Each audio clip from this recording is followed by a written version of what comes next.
King, blood of the king, blood of the king, blood of the king, the blood of the king, blood of the king, blood of the king, blood of the king, blood of the king, blood of the king, blood of the king, the blood of the king, blood of the king, blood of the king, blood of the king. Wish I could've walked with him, wish I could've talked with him. They did him awful, but it was lawful. Curse is the man I ain't give on a tree. He was made a curse for you and me. The blood of the king, blood of the king, the blood of the king, blood of the king, the blood of the king, blood of the king, the blood of the king, blood of the king, the blood of the king. Get your life together, Hamashiach coming back, y'all. Detaching from the things of the world, ain't looking back, y'all. The sentence of his bloodline, the reason they attack, y'all. Come back to the covenant, the truth, and that's a fact, y'all. They put them thorns up on his head, gave him a roll. Cause he our high priest, they ain't even know. They wrote the king of the Jews on the stone. Give all praise to the ancient of old. He coming back, how you can't see these prophecies. And every man will get rewarded for their deeds. He gave his life, he gave his blood for you and me. So bow down to your king. Messiah coming back with healing in his wings. He went to hell, he still prevailed, he took the keys. We don't deserve to be alive, so it's your need. Bow down to the blood of the king. Blood of the king, blood of the king, blood of the king, the blood of the king. Blood of the king, blood of the king, blood of the king, blood of the king, blood of the king, blood of the king, the blood of the king, blood of the king, the blood of the king, blood of the king, blood of the king, blood of the king, blood of the king.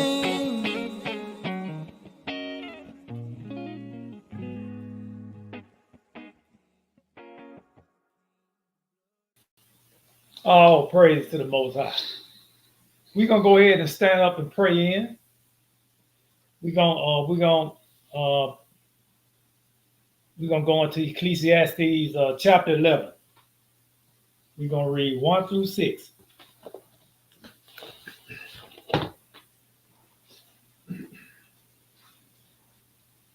Cast that bread upon the waters, for thou shalt find it after many days.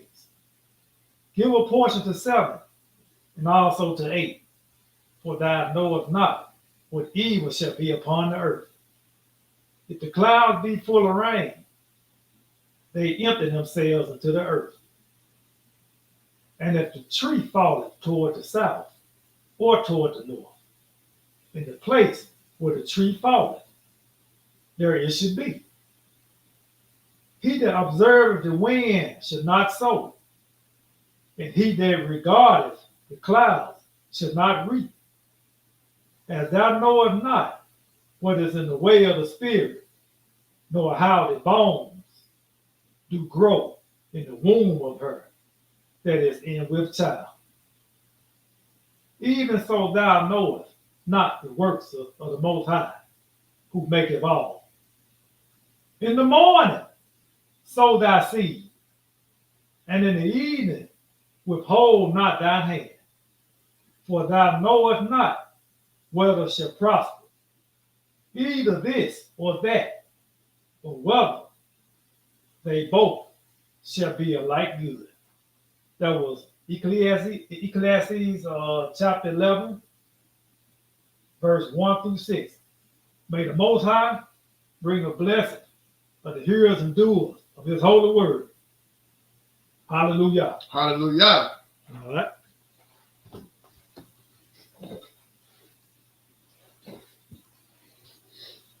Shabbat Shalom, family. Shabbat Shalom, family. I'm charged, y'all. Brother Ira being Israel. It's my faithful reader. And we're honored to be before you today. And the lesson, the title of the lesson is whatsoever a man soweth, that shall he also reap. What inspired me to do this lesson brothers and sisters, at the last feast, me and the young brew were just talking. We was talking about financial literacy. And we just got to chopping it up, and we were going back and forth. And he asked me a question. He said, Brother Charles, he said, what would you tell, if you had a chance, what would you tell the 25 to 30-year-old you if you could go back? And that got me to thinking. I was like, because I know I done made a lot of mistakes, financial mistakes, spiritual mistakes as well. We know about the spiritual mistakes we done made.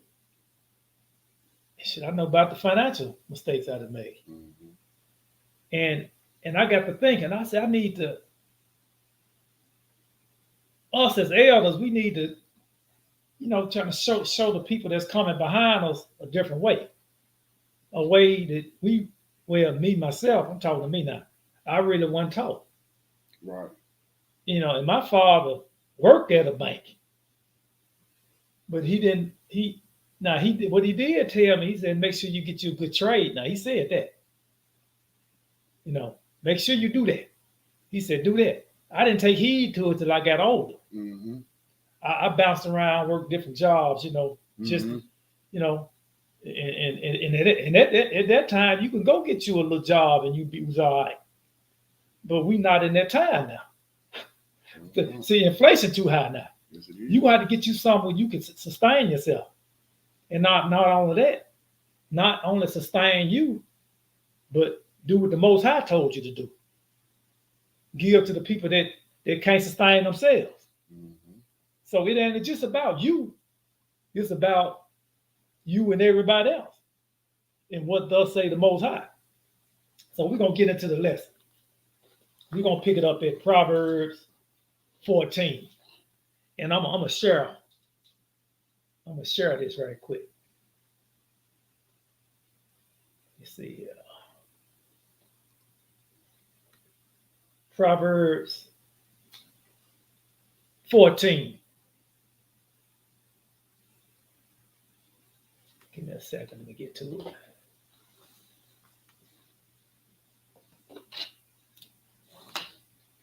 All right. Proverbs 14. We're going to pick it up at verse 15. One verse. Whatever you read it, my brother. Yes, sir. Proverbs 14, family, verse 15. And it reads, the simple believeth every word, but the prudent man looketh well to his going. See, the simple. Anytime a hot stock or something come up, you jump on it. Man, I made 10,000. Really? Yeah, I invested $50. Oh man, let me go ahead and get on that.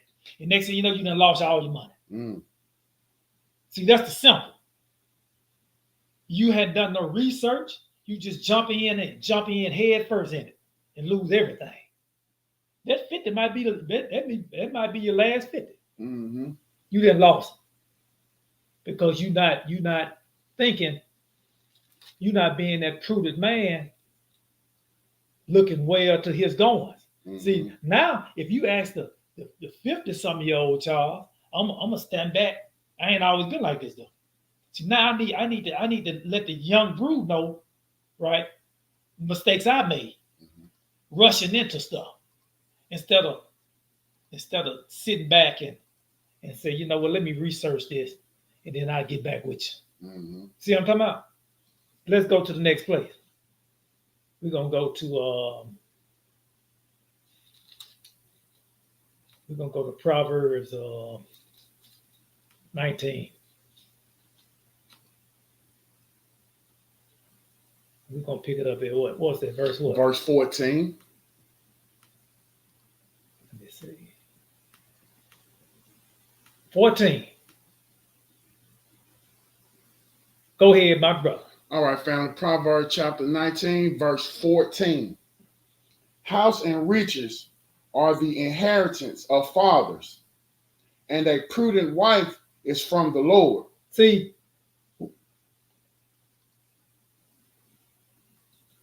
the elder supposed to, over time, we're supposed to accumulate assets. I mean, spiritual and financial assets. Mm-hmm. You supposed to be able to feed your children with spiritual knowledge and show them how to sustain themselves. And you're supposed to leave them some, spiritual and financially, Mm-hmm. right? So now, and then it says a prudent wife. What is a prudent wife, though? I looked it up. I pulled it up. Prudent. I just pulled it up on my phone, family. You can look it up for yourself. Just Google prudent, and it'll tell you the definition of it. Acting with or showing care and thought for the future. Prudent. Mm-hmm. You got to be prudent when you think. You can't just think about today. Mm-hmm. I know today not tomorrow not promised to you, but what if you just so happen the Most High allowed you to live for tomorrow, to tomorrow? What you gonna do? See, I remember when the pandemic was going on, we were storing up food and okay, what you got? Okay, I got beans, I got rice, I got water. I don't even hear us talk about that anymore. You know, because now you go to the grocery store, now everything now. But that computer glitch we had last week showed me some.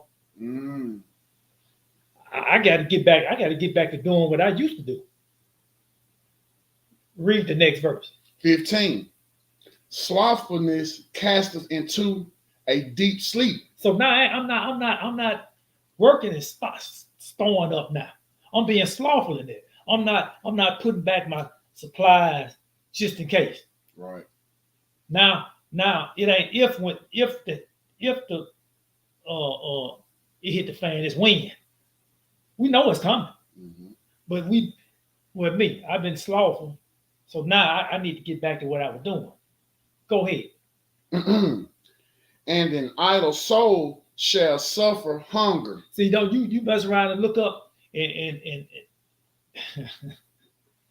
the store shut down on you Mm-hmm. for about a week or two. Mm-hmm.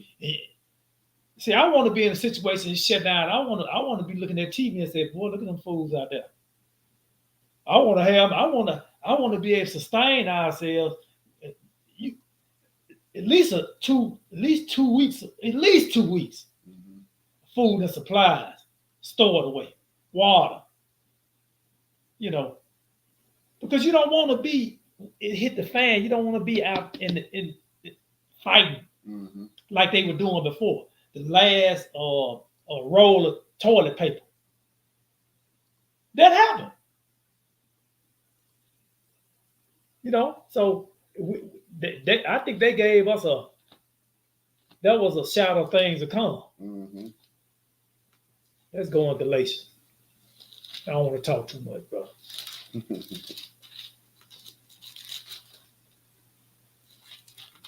See, he said, what would you tell the 25 to 30-year-old child? And that made me think. I said, now you know what? That was a good question he asked me.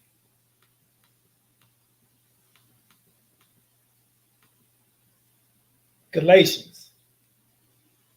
We're gonna go into Galatians chapter 6, verse 7. We're gonna read 7 and 8. Whenever you're ready, my brother. All right, family. Galatians chapter 6, verse 7. Be not deceived. The Most High is not mocked. For whatsoever a man soweth, that shall he also reap. For he that soweth to his flesh shall be of the flesh reap corruption. But he that soweth to the Spirit shall of the Spirit reap life everlasting. See, when you sowing and you reaping. Matter of fact, let me make this clear. All them assets the Most High blessing us with. We're supposed to do something with that. Mm-hmm. First of all, we're supposed to take care of our own family, right? Especially the ones in our own household. Right. And we're supposed to help the people that can't help themselves. Because see, On deed, we're gonna read about on deed. The Most High, he put on deed above everything. On deed, helping people. So you accumulating all these assets. What you gonna do with it? That's something I had to learn. Mm-hmm. You could squeeze that money so tight it'll slide right out your hand. You know what I'm saying? Yes, sir. I didn't see that. I didn't look. I know it didn't happen to me before. You know, let's go to Genesis. Because in order to accumulate assets, you got to work. And work is a good thing. People look at work, they know I'm at the house chilling. No, work is good. Work is very good. Work is, he made work good. Work was ordained to be good. Work came before marriage. You gave Adam a job. Marriage didn't come before work. Work came before marriage.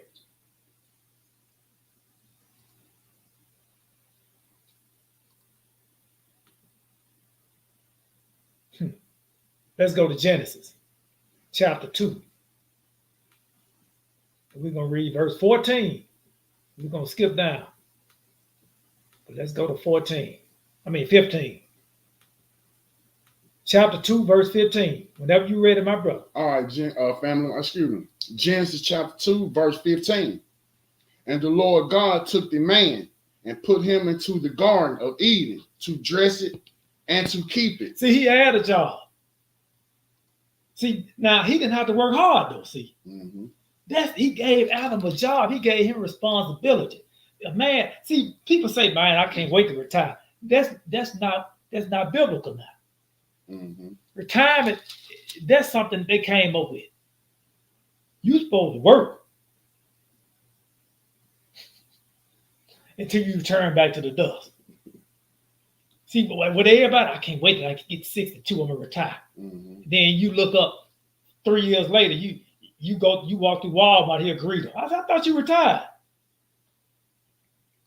You know, I was like, come on, man. I thought you retired. Why'd you come on, stop. Let's go. Let's move. Let me see what verse. 20. Let me go to it. We're still in the book of Genesis 2. Yeah. We're gonna drop down to verse 20. Whatever you read of my brother. Verse 20, family. And Adam gave names to all cattle, and to the fowl of the air, and to every beast of the field. But for Adam there was not found an helpmeet for him. He's still working, ain't he? Still working. That's part of his job. Now look, do that seem like it's hard to you? Come on, keep reading. 21. And the Lord God caused a deep sleep to fall upon Adam, and he slept. And he took one of his ribs and closed up the flesh instead thereof. And the rib which the Lord God had taken from man made he a woman, and brought her unto the man. And Adam said, This is now bone of my bones, and flesh of my flesh. She shall be called woman, because she was taken out of man. Even he named all the animals, right? He even named his wife. He had everybody was under Adam. Even the woman. The woman was there to help him.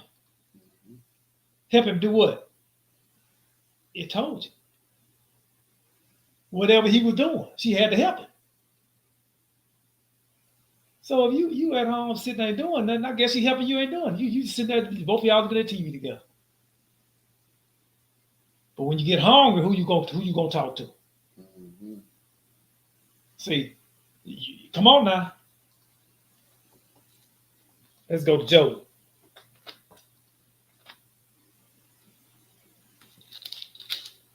See, I'm talking to the 25, 30-year-old me now.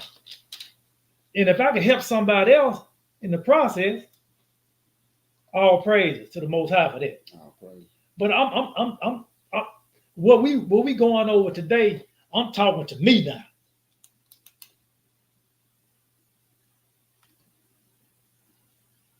25 to 30-year-old me.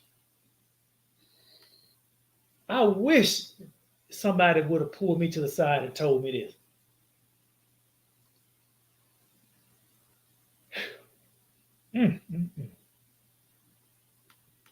Job chapter 33. We're going to pick it up at verse 14. Hold on, let me. 14? Yes, sir. 14.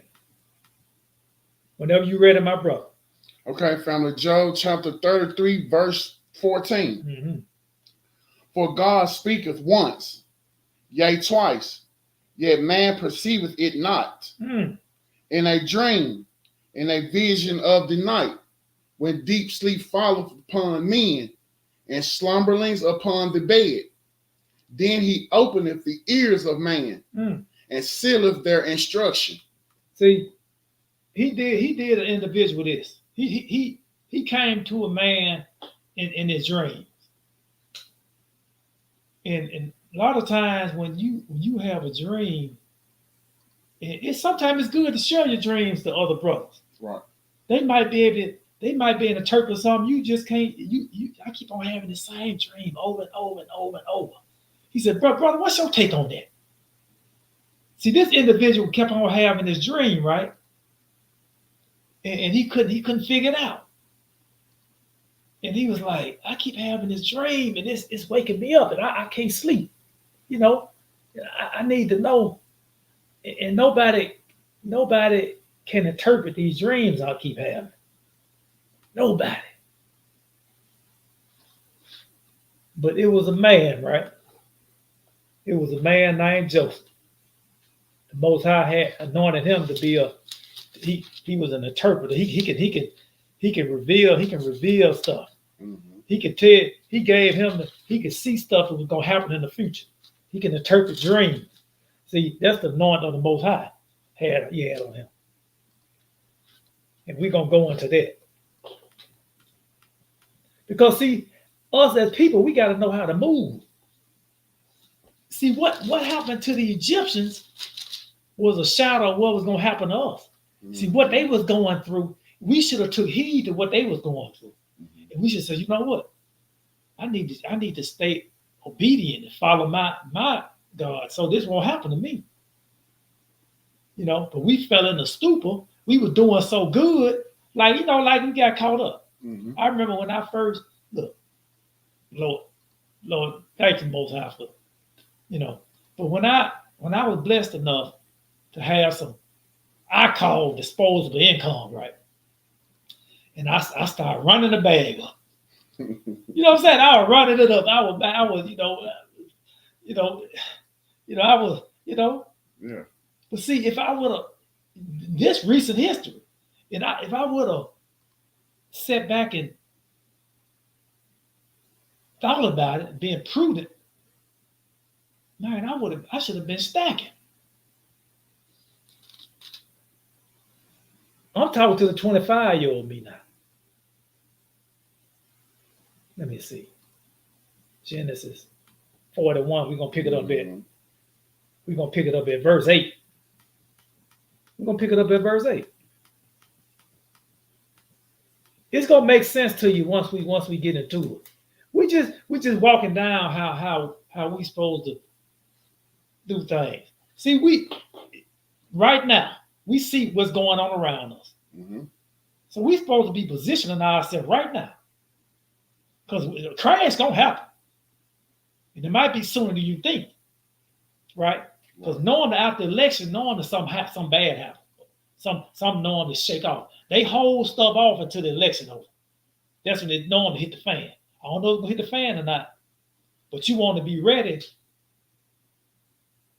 if it hit the fan. Or when. Genesis 41 and 8. Go ahead, brother. Verse 8. And it came to pass in the morning that his spirit was troubled. And he sent and called for all the magicians of Egypt and all the wise men thereof. And Pharaoh told them his dream. But there was none that could interpret them unto Pharaoh.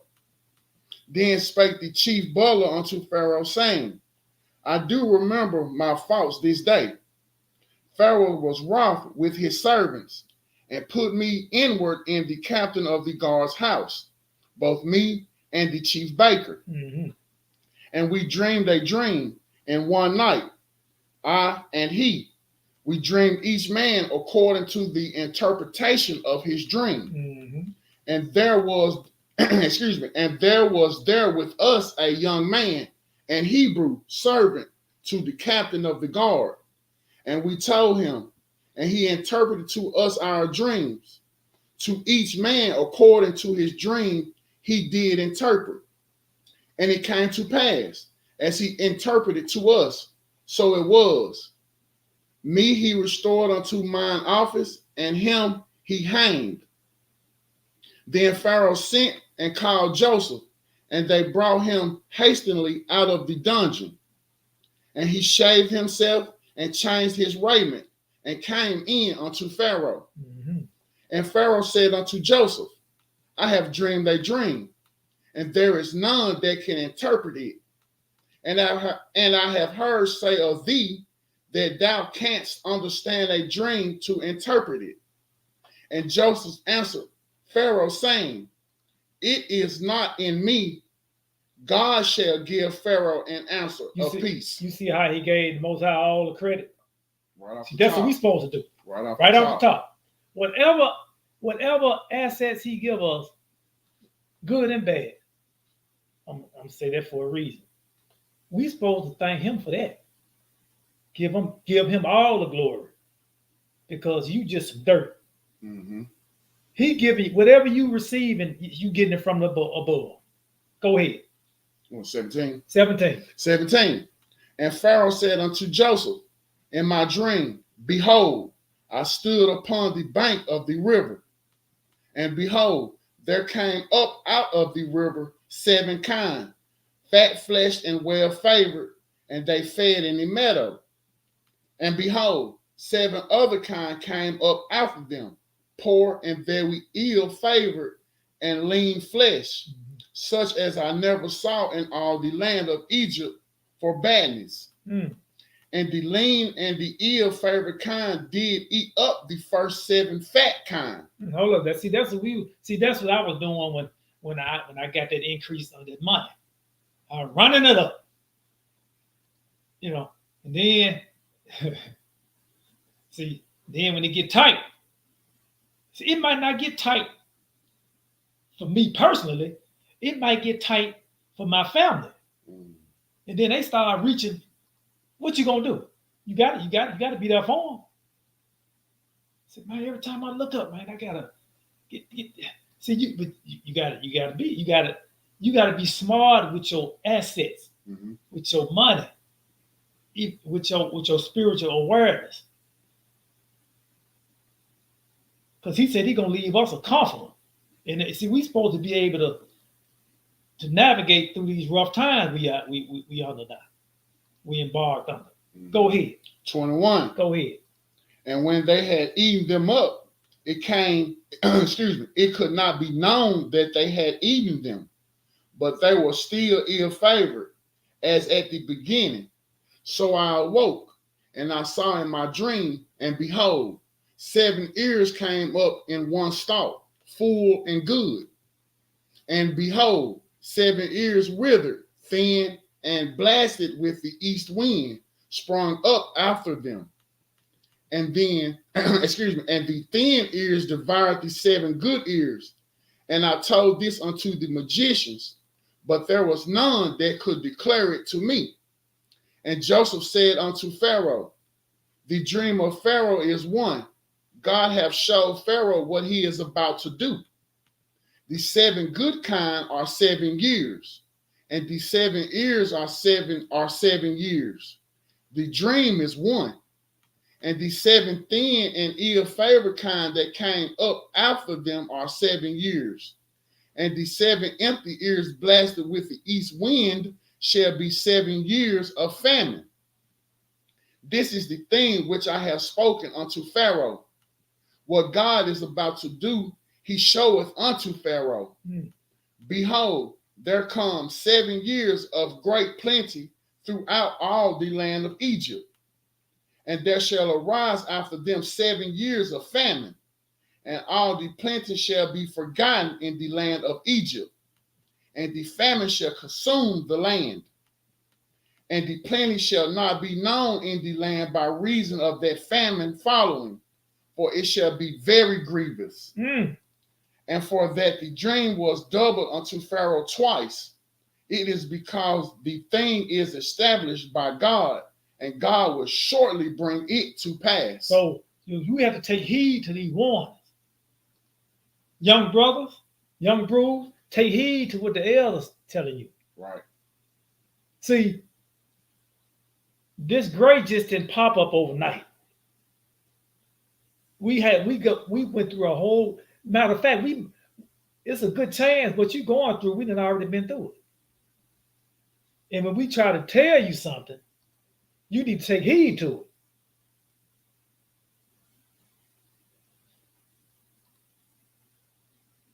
I grew up in a situation where our parents, when they got older, we was able to sustain and help our parents. We was able to do that. Mm-hmm.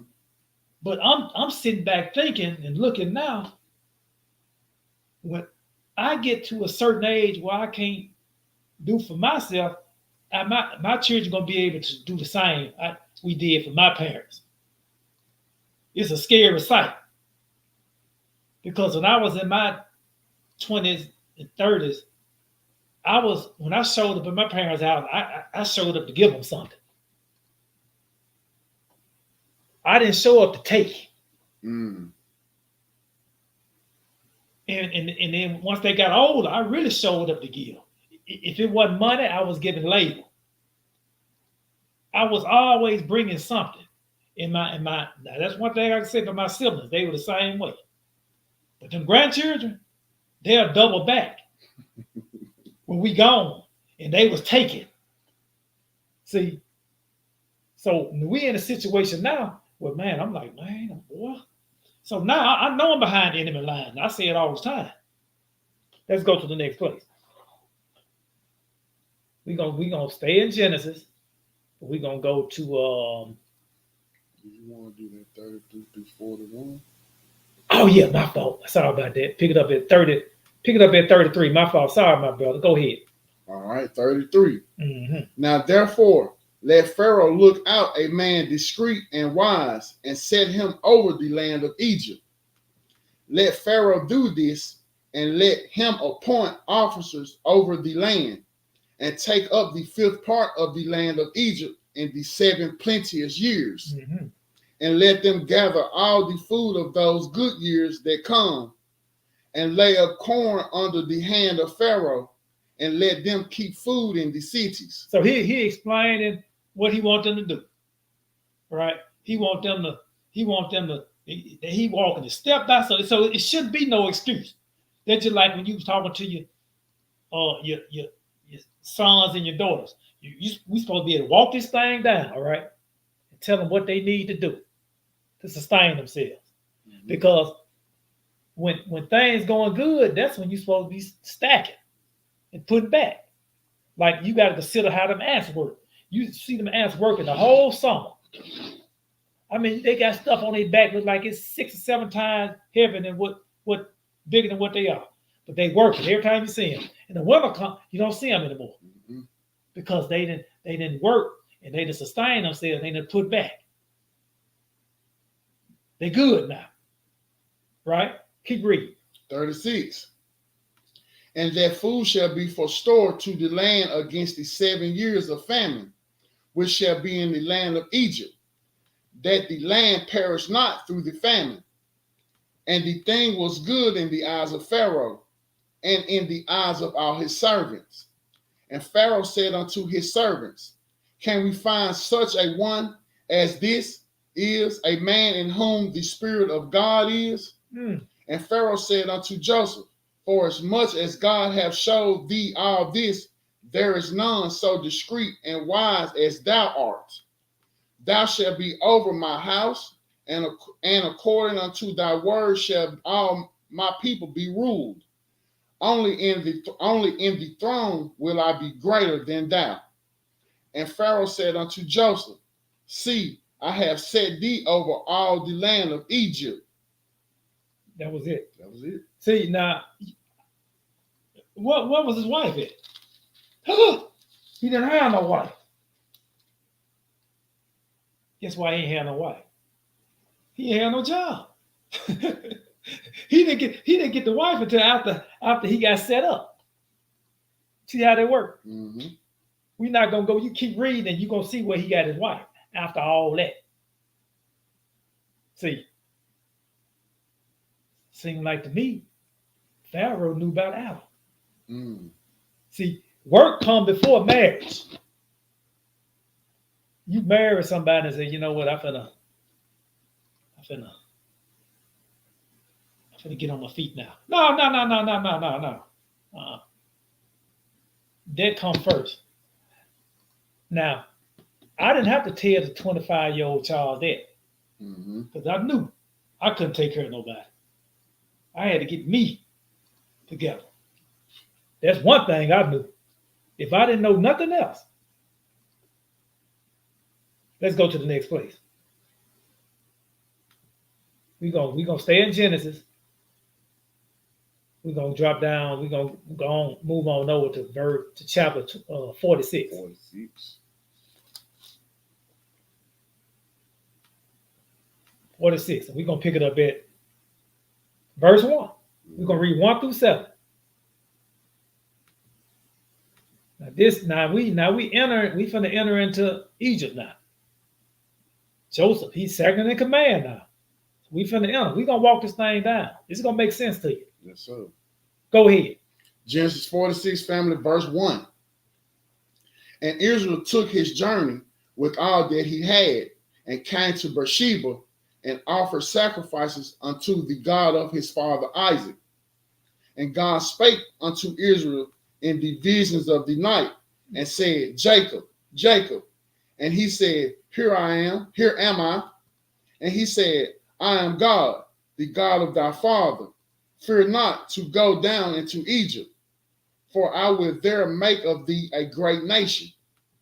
I will go down with thee into Egypt, and I will also surely bring thee up again, and Joseph shall put his hand upon thine eyes. And Jacob rose up from Beersheba, and the sons of Israel carried Jacob their father and their little ones and their wives in the wagon which Pharaoh had sent to carry him. And they took their cattle and their goods, which they had gotten in the land of Canaan, and came into Egypt, Jacob and all his seed with him. So Jacob, when he showed up with riches and wealth. He didn't show up empty-handed now. Mm-hmm. So he didn't show up no pity party. He had all this stuff together. See, he accumulated wealth over time, all because of the Most High. But he did his part as well, though. Right. See, he did his part as well. Keep reading. Verse 7. His sons and his sons' sons with him, his daughters and his sons' daughters, and all his seed brought he with him into Egypt. Drop down to 26. Let me get to it right quick. Okay. So they can follow us.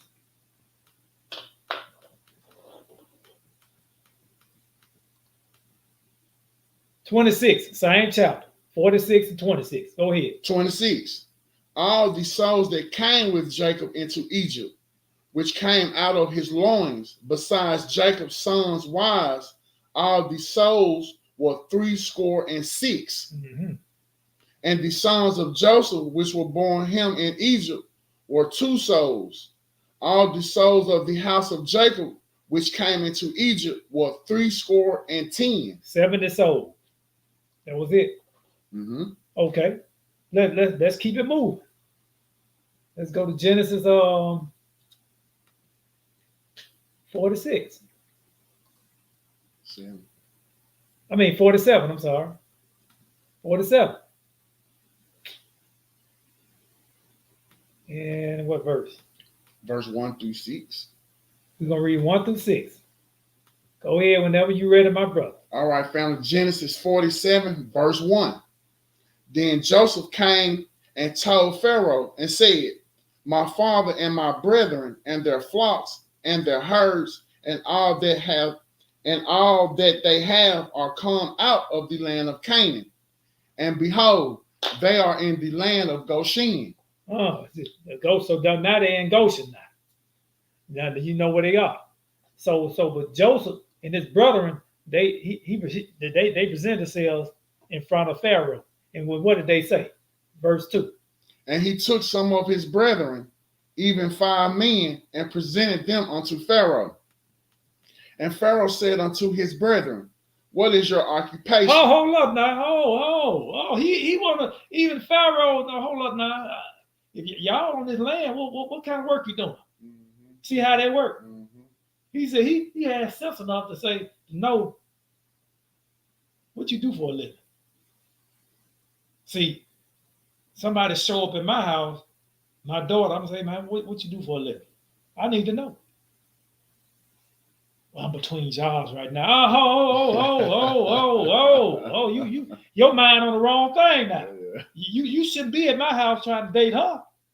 You need to be out getting your stuff together. Right. Then come back. Come on, keep reading. And they said unto Pharaoh, thy servants are shepherds, both we and also our fathers. So that was they had a skill. My dad said, Charles, make sure you get you a trade. See, that was a trade. Mm-hmm. But the Pharaoh said something though. What did he say? Then said moreover unto Pharaoh, for to sojourn in the land are we come, for thy servants have no pasture for their flocks. He said, man, we ain't hiring right now. We ain't got no pasture for you. We don't have what you I didn't been to you applying for the wrong job. But keep reading. For the famine is sore in the land of Canaan. Now therefore we pray thee, let the servants dwell in the land of Goshen. Yes, sir. And Pharaoh spake unto Joseph, saying, thy father and thy brethren are come unto thee. Mm-hmm. The land of Egypt is before thee. In the best of the land make thy father and brethren to dwell. In the land of Goshen let them dwell. If thou knowest any men of activity among them, then make them rulers over my cattle. See, when you serve the Most High, He gonna make a way for you. But guess what came in order though? They had an occupation. They weren't sitting around looking at TV, playing Xbox, or PlayStation. They were working. Mm-hmm. So I'm Most High said, I'm gonna set you up where you could all the substance you brought into this place, you're gonna be able to sustain yourself. So if I'm in a situation like that, why are you gonna break something how are you gonna fix something that ain't broken? Right. Just keep that in the back of your mind. We keep reading. See, when them other nations, when they try to do the switcheroo on you, they try to make what you doing ain't good enough. But it's been good enough all this time. I said that for a reason. Drop down to verse 11. Read that. Verse 11. And Joseph placed his father and his brethren and gave them a possession in the land of Egypt, in the best of the land, in the land of Ramesses, as Pharaoh had commanded. See, he made sure now, look, that's blood, ain't it? He made sure he took care of his brothers, father, brother. Put them in the best land. Yep. Now they made all that substance they came into Egypt with.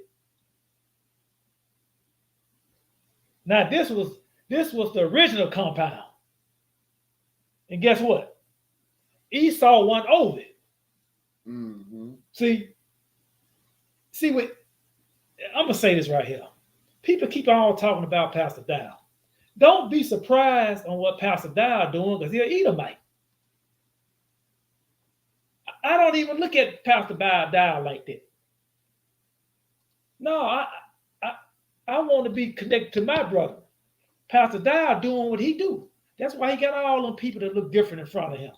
He feel comfortable with them because he one of them.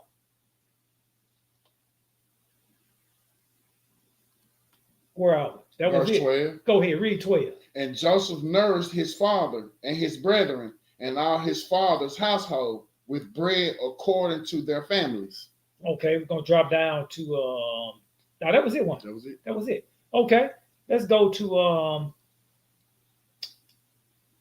Timothy. Because see, he set his brethren up. He did something. Now I know what Timothy got that from. He set his brothers up.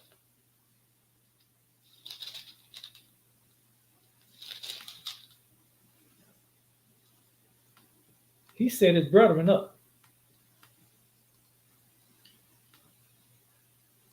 And what verse? Verse 5. chapter 5. Chapter 5. Mm-hmm. Uh-huh. Chapter 5, verse 8. He did what he's supposed to do, see. What did he do? Verse 8. 1 Timothy family, chapter 5, verse 8. But if any provide not for his own, and especially for those of his own house, he hath denied the faith and is worse than an infidel. Unbeliever. Now he's sitting there. Now he didn't hook his brothers up and put them in the best land in Egypt. Mm-hmm. You don't think them Egyptians were looking at, hold up now. What can you second in command? Yeah, okay. But that's what they do all the time. The other nations do it. Mm-hmm. They hook their sons up with the best jobs, and you know, and we get the scraps. You know, I know that's part of the curse Mm-hmm. for being disobedient. You know, he said you making me jealous. I'm gonna make you jealous. I understand that now. Let's go back to Genesis. Pick it up at verse 13. We're going to go back to Genesis. I should have told you to keep your finger on. We're going to go back to chapter 47. We're going to pick it up at verse 13. Mm-hmm. Hold up.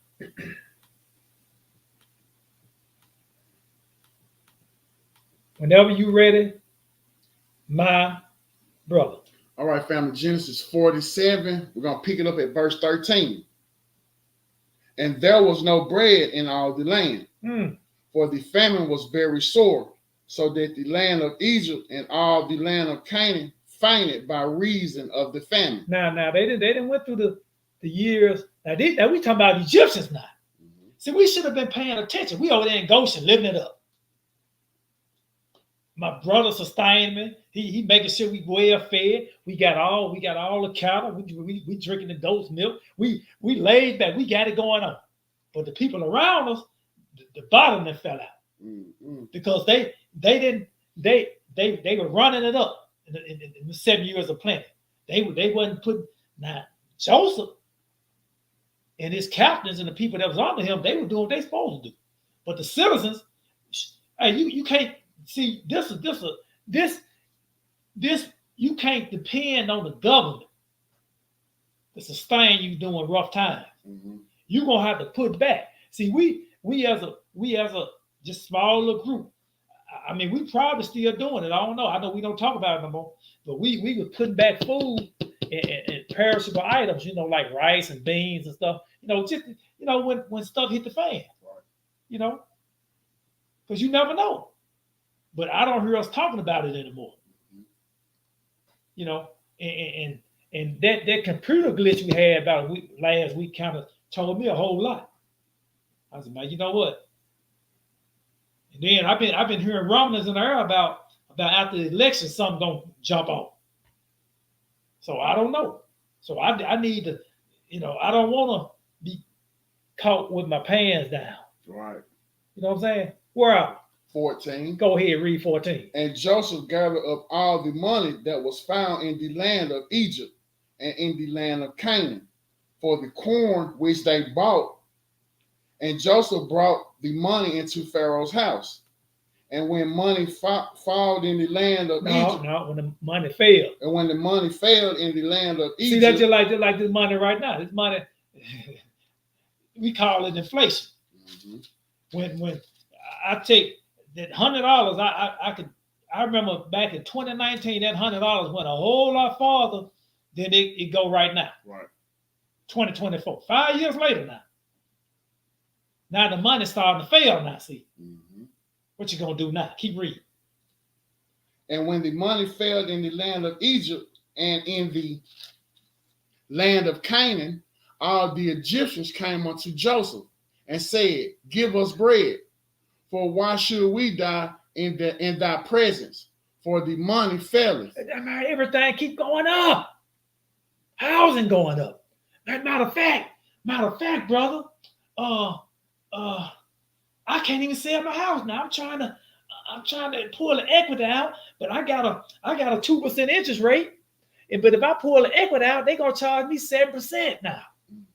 I don't know if I need to do that or not. Now the money failing, because inflation keep going up. Not just in the housing sector, but autos, grocery stores, everywhere you go, everything keep going up. But the money keep going down, and the price is going up. They call that inflation. And they said after the election, it's gonna be worse. So keep reading. 16. And Joseph said, "Give your cattle, and I will give you for your cattle if money fail." So he telling the Egyptians, look, your money, I know your money ain't no good. Now what about your cattle? See this will happen to us. See the people in Goshen, they was over there. Our brothers in Goshen, they was over there chilling. Because Joseph was feeding them. They were living good, popping bottles. They running it up.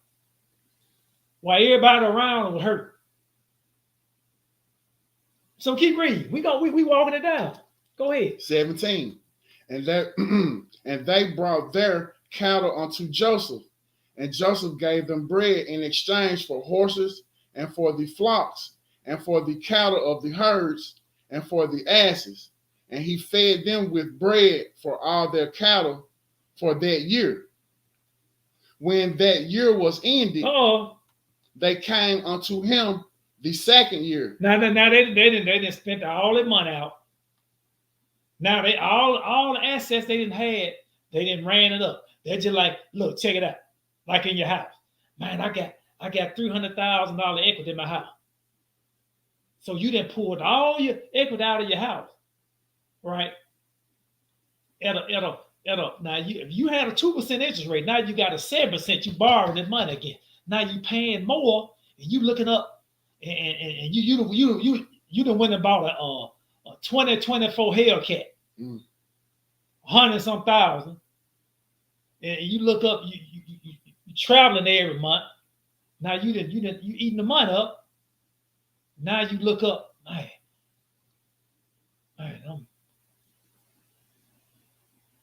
I'm out of money now.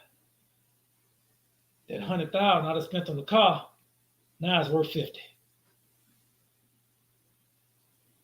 But see, we so silly, we don't even get insurance on the vehicle. You pull it off the lot, and somebody hit you and told it out. Now the money gone now. See, that happened to somebody I know. Matter of fact, my first cousin bought a car. And soon as he got out the showroom floor, he drove it home and told it out. Boy, keep reading. And said unto him, "We will not hide it from my Lord, how that our money is spent. My Lord also hath our herds of cattle. There is not aught left in the sight of my Lord, but our bodies and our lands." Hold up. Let me go back. So now they done gave up everything. So if you give your body up, what that mean? And your land. Land is they tell me back in the day, now land is wealth. And you to give up your body. Guess what they call that back in the 40s and 50s? Guess what they call them people? Sharecroppers. They came out of slavery. They said, okay, you not slaves anymore. Now, but the only way you can stay in this land, we keep on. I know you're not no slave no more, but you can keep this and tend to this land. But guess what? We'll just give you a little wages just to keep you right here. just to keep it right here. We're going to give you just enough when you can't afford to leave. And then at the end of the year, we kept you in debt. You're going to say, you still owe us. We were giving you more that you can pay for. Now, at the end of the year, you got to pay this. So each year, your debt kept on getting bigger and bigger. That sounds familiar, Keep reading. 19. Let me scroll down. Okay. Go ahead. 19. Wherefore shall we die before thine eyes, both we and our land? But us and our land for bread, buy us for our land and for bread, and we and our land will be servants unto Pharaoh. See that's now look, these Egyptians now. This before we went into slavery in Egypt. So now we paint a picture where the Egyptians had a voluntary enslavement before we went into slavery. See, they were slaves before we were slaves in Egypt. See, that went right over my head. They gave up, and they gave it up voluntary. They gave up their money, then they gave up their herds and flocks, and then they said, you know what? Only thing left is our body and land now. So we're gonna be glad to work for you now, as long as we don't starve to death, because the preparation wasn't there. See, you have to prepare for a rainy day, because when you get hungry, what you gonna do? And most of us miss a meal, we'll fall out.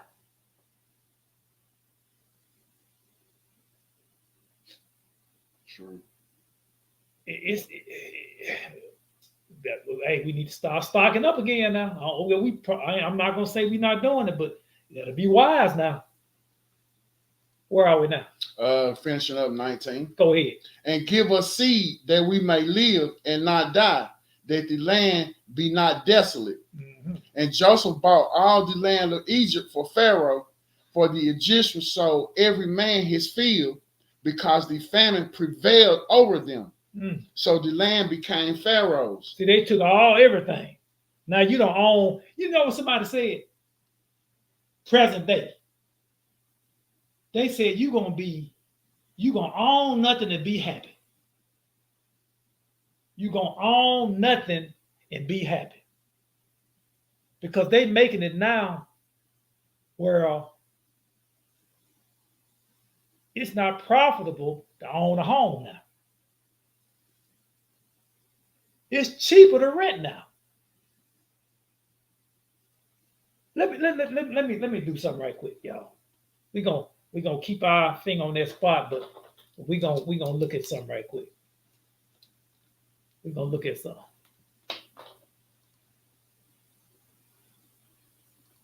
Hold up. Let's check something out. See, people think I got all this money, I got all this equity built up in my home. No, you don't know what's gonna happen. You don't know what's gonna happen. Let me see.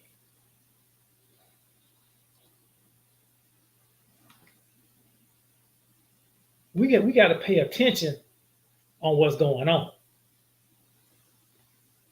brothers and sisters.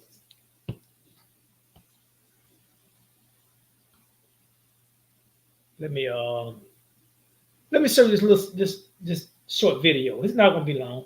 I just want you to see it. Home buyers and sellers alike feeling a massive struggle to close deals or make money. And if you need yet another sign of turmoil, 45% of U.S. real estate agents are struggling to pay rent on their offices. Here to react is private equity fund manager and real estate investor Grant Cardone. Welcome, Grant. So tell me, why are real estate owners and agents not able to pay the rent? What is going on? Well, because, Rachel, the Fed single-handedly has killed the housing market. The Fed will make more renters in this country in the next 2 years than it has in the last 50, because mortgage applications are at all-time lows. Mortgages are double what rent is today. And it doesn't surprise me that real estate agents are feeling the brunt of this. Back in June of 22, Jerome Powell said that the middle class, everyday people would disproportionately feel the pain of higher interest rates in his attempt to control inflation. He has not controlled inflation. He has failed miserably. What he has actually done is create it and, in the meantime, stop the housing industry. What would you recommend he do? Well, what he should do is get out of the way. There's no time in history in my lifetime that the Fed actually controlled interest rates. Supply and demand is what controls interest rates. As long as people are spending their money, that means they want that product or service. At what point it gets to a price where I no longer find it valuable, I will no longer continue to purchase that. And people want homes. People want to live in a single family home. I don't personally think it's a great investment. I've said that many, many times. I've gotten ragged out on it, but he should step aside, get out of the way, let the market do its thing. Interest rates will have to come down in order for pricing to come down. Right. This is actually a contradiction to what most people think. But when interest rates come down, mortgage applications will go up, and people will start selling their homes. Well, the World Economic Forum had this famous commercial where they talked about the Great Reset, and they said, "You will own nothing and you will be happy." And now you heard what she said. She said, "You will own nothing and you will be happy." See, brothers, sisters, just because you could click on what the value of your home is, and you saying it's $200,000 or $300,000 more than what you paid for it. But guess what? If people are not willing to pay for what you think your house is, it ain't worth it. Because as long as these interest rates up high, that's just them just numbers on somebody's computer. That's it. Because they said this house we living in is 2.5 times more than what I paid for it. And I know that's a lie. See, a home is call it a depreciating asset. Because since I've been in this house, I done had to pay property taxes every year, insurance every year. I done had to put a new roof on this home. What else? I have to paint my house every 3 or 4 years. I'm steady putting money into an asset that I'm not reaping a reward off of. Now, if you got cash to pay cash for a house and don't have that mortgage attached to it, all praise to the Most High. But if you got a mortgage with taxes attached to it and insurance attached to it, mind be it, all them two components attached to your mortgage, you paying interest on all that. And by the time you pay your house off, you done paid. Say if you buy a house $250,000, you've been to pay $600,000 by the time you done paid it off. It's not adding up. It ain't adding up. Let's go back to Genesis. I just want to show you that little video. I got a feeling something's going to go down after this election. I really do. When I say I'm behind enemy lines, I'm not just talking. See, when I was out there popping bottles and running it up, I should have been putting back. See, ain't no excuse for me. Where are we? Verse 21. Go ahead, pick it up.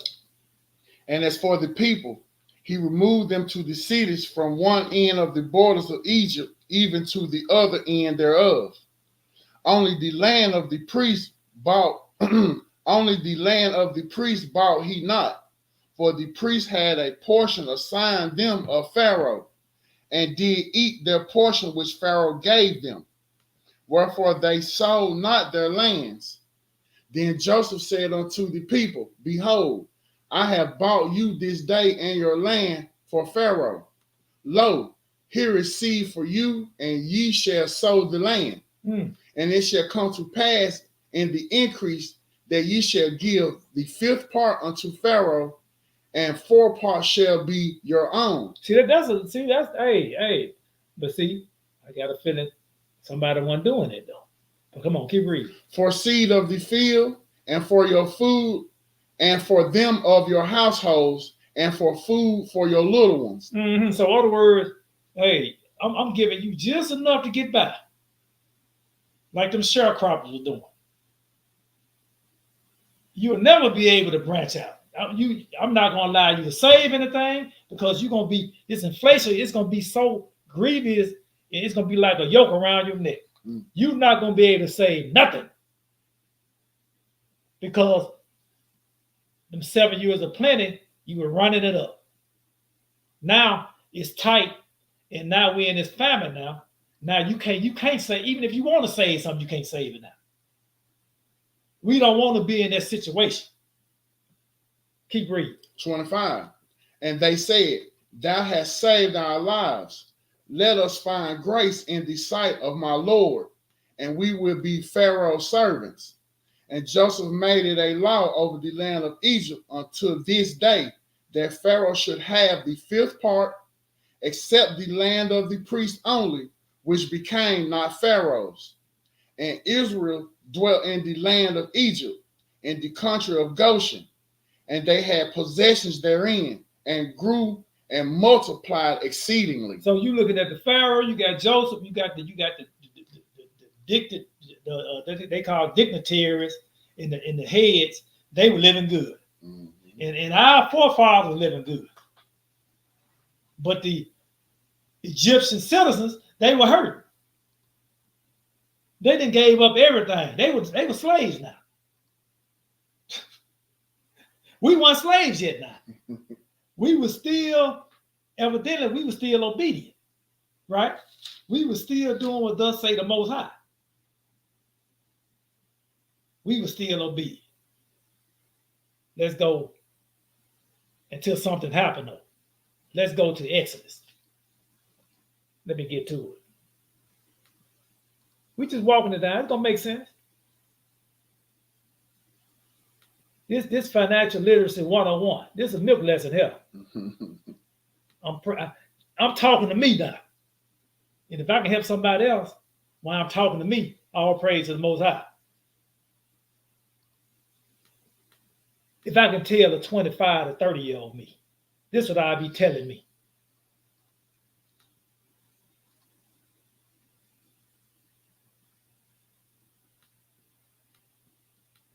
Exodus chapter 1. All the brethren died. You got, let me see. You got Reuben died, Simeon died, Levi died, Judah died, Issachar died, Zebulun, Benjamin, Dan, Naphtali, Gad, and Asher.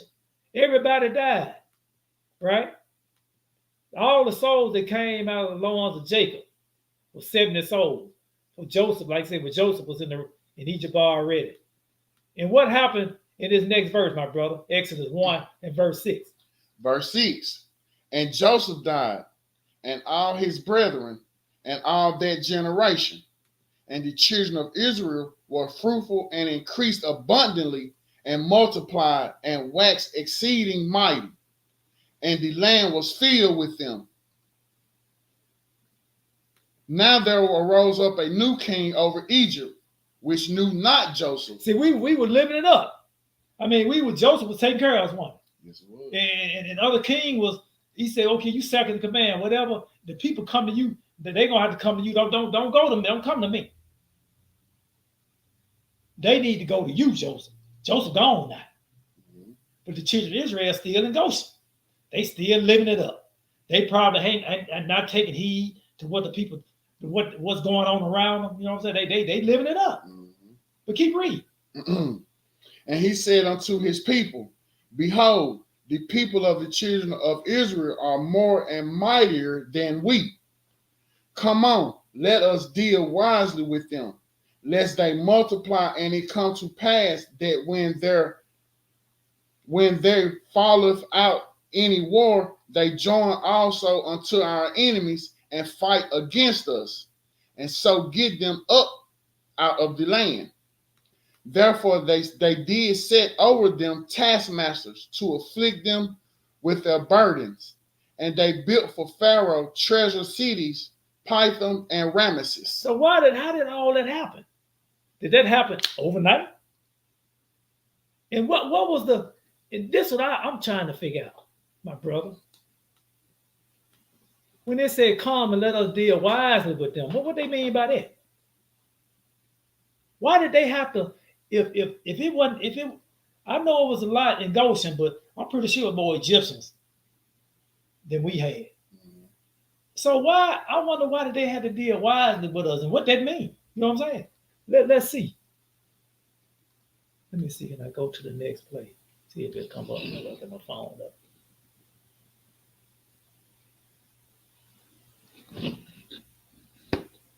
I'm gonna go to the that spot.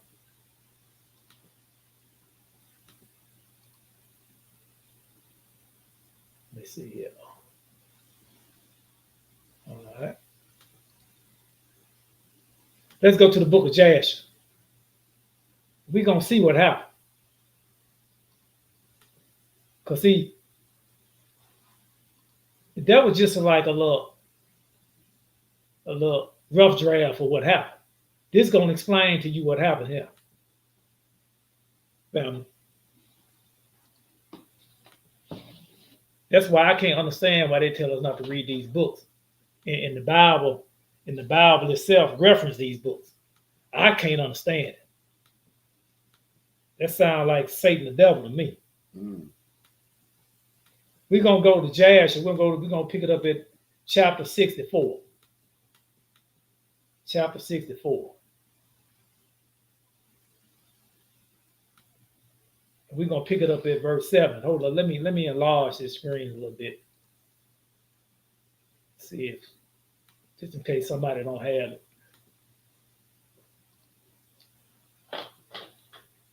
Let me see. Let me look at my phone to make sure see how small it look. Let me see if it's a delay. See if it's gonna come up. Can everybody read this? Do I need to enlarge it a little bit more? Everybody good? If everybody good, put a few sevens up.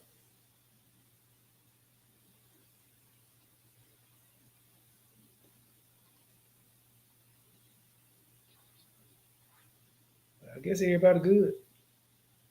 Okay. Well, we're going to pick it up at verse 7. Yep, okay, we good. Okay, we're going to pick it up at verse 7.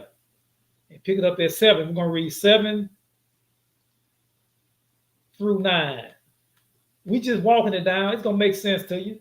We walking the timeline down. Yeah, it's going to fit like a glove. Promise.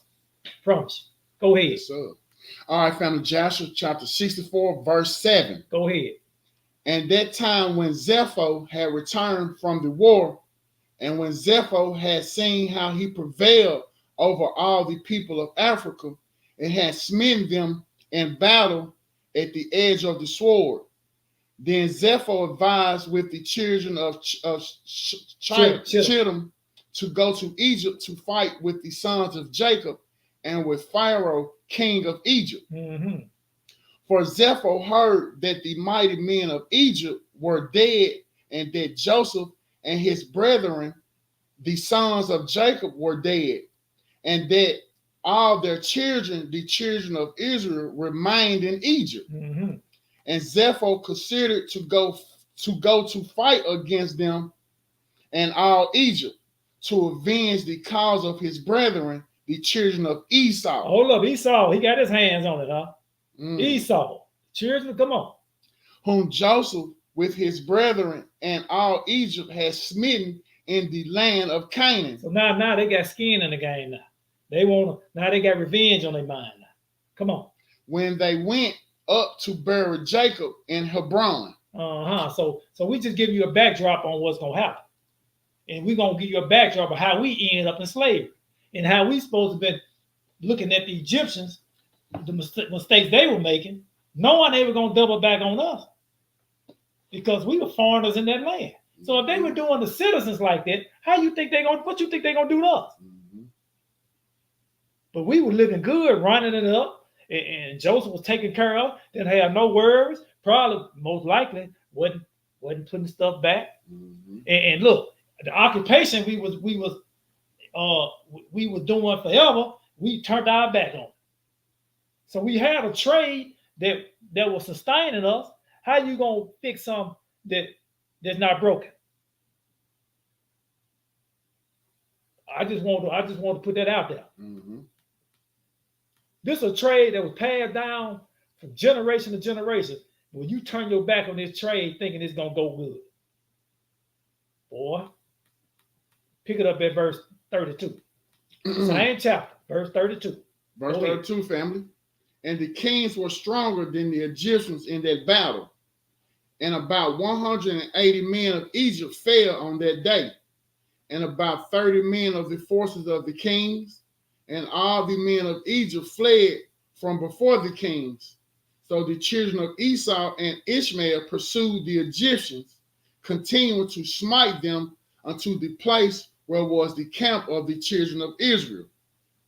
And all the Egyptians cried unto the children of Israel, saying, hasten to us and assist us and save us from the hand of Esau, Ishmael, and the children of Chittim. And the 150 men of the children of Israel ran from their station to the council of these kings. And the children of Israel cried unto the Lord their God to deliver them. And the Lord hearkened to Israel. And the Lord gave all the men of the kings into their hand. And the children of Israel fought against these kings. And the children of Israel smote about 4,000 of the king's men. Mm-hmm. And the Lord threw a great consternation in the camps of the kings, so that the fear of the children of Israel fell upon them. So you got 150 men that took out 4,000. Mm. See, that's when we was in our great power. See, we was in the height, of what that means. We were keeping these commandments. Yes, sir. We were doing what thus say the Lord. We were still under the blessings before we went to the wilderness.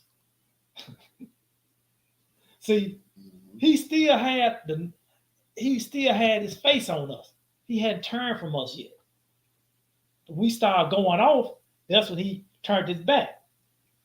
You on your own now. The hedge is removed from it. We still had that hedge over us. When we cried out to the Most High, he delivered. Right. Keep reading. 37.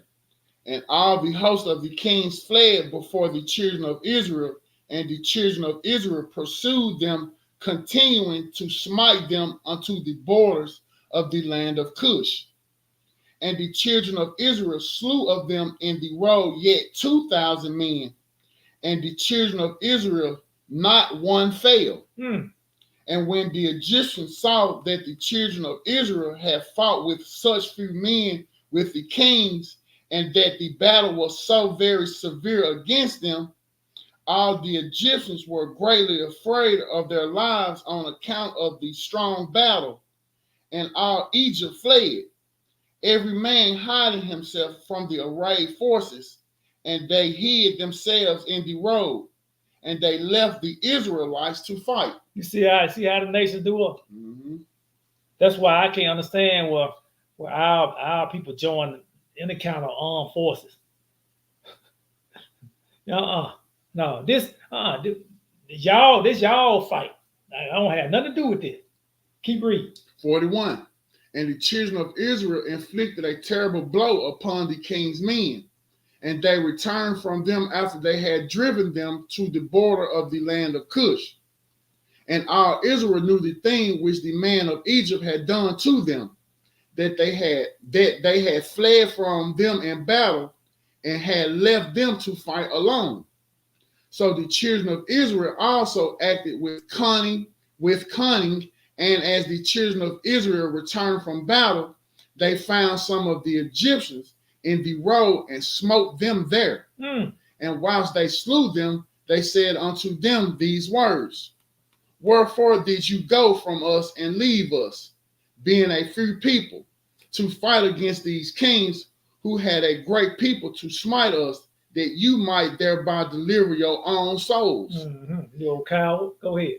And of some which the Israelites met on the road, they, the children of Israel, spoke to each other, saying, Smite, smite, for he is an Ishmaelite, or an Edomite, or from the children of Chittim. And they stood over him and slew him. And they knew that he was an Egyptian. Mm-hmm. And the children of Israel did these things cunningly against the Egyptians, because they had deserted them in battle and had fled from them. And the children of Israel slew of the men of Egypt in the road in this manner, about 200 men. And all the men of Egypt saw the evil which the children of Israel had done to them. So all Egypt feared greatly the children of Israel, for they had seen their great power, and that not one man of them had fallen. Mm. So all the children of Israel returned with joy on their road to Goshen, and the rest of the Egypt returned each man to his place. Now, if you hadn't been saving and putting back and making preparations before that happened, Mm-hmm. see all the substance you were getting used to. Now you know, because you know this coming back. You know it's coming back. So we in a sit. Let's fast forward to 2024 now. We know something's finna happen, y'all. We know it. Now, storing food and stuff up might not be enough. Mm-hmm. But you're going to have to do something. You can't just sit around and look at each other. You're going to have to start making preparations when the hammer drops. Right. See, if not, you're going to end yourself in this situation right here. Same situation our forefathers in. Now, they was in Goshen, running it up, having a good time. And I know they didn't put back. Because see, when we go to this next chapter and read it, it's going to show you why they ain't put it back. And see if, and look, we read this, see if this ever happened to somebody out there. This happened to me. See, I'm talking to the 25 to 30-year-old me now. Right. That's what I'm talking to. Because this happened to me. Let's pick it up at 65, and we're going to read 1 through 15. Whenever you're ready, my brother. All right, family. Joshua chapter 65. We're going to kick it out, verse 1. And it came to pass after these things that all the counselors of Pharaoh, king of Egypt, and all the elders of Egypt assembled and came before the king and bowed down to the ground. And they sat before him. And the counselors and the elders of Egypt spoke unto the king, saying, Behold, the people of the children of Israel is greater and mightier than we are. And thou knowest all the evil which they did to us in the road when we returned from battle. And thou hast also seen their strong power, for this power is unto them from their fathers. But a few men stood up against a people numerous as the sand, and smote them at the edge of the sword, and of themselves not one has fallen, so that if they had been numerous, they would have then utterly destroyed them. Mm-hmm.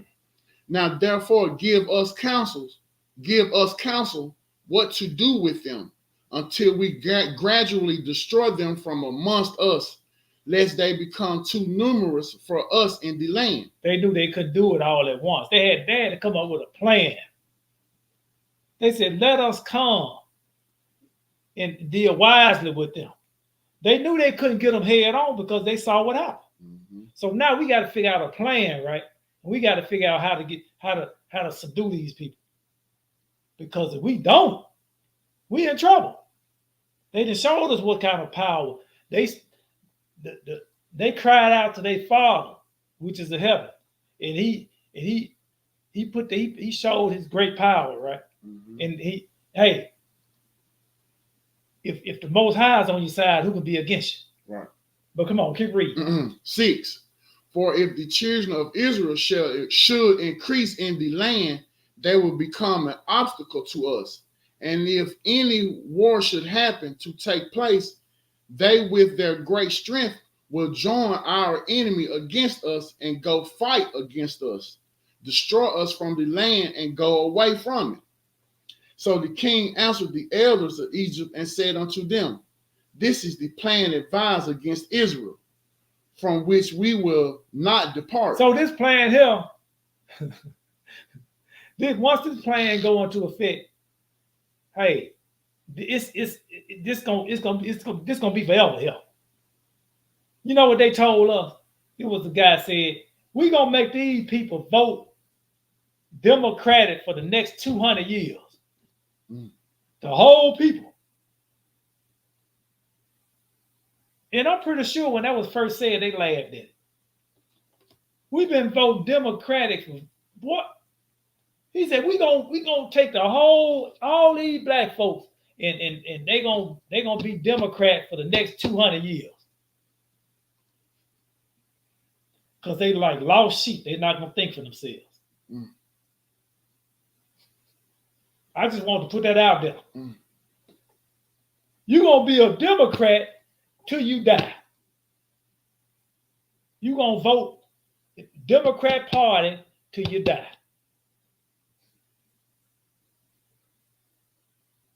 I just want to put that out there.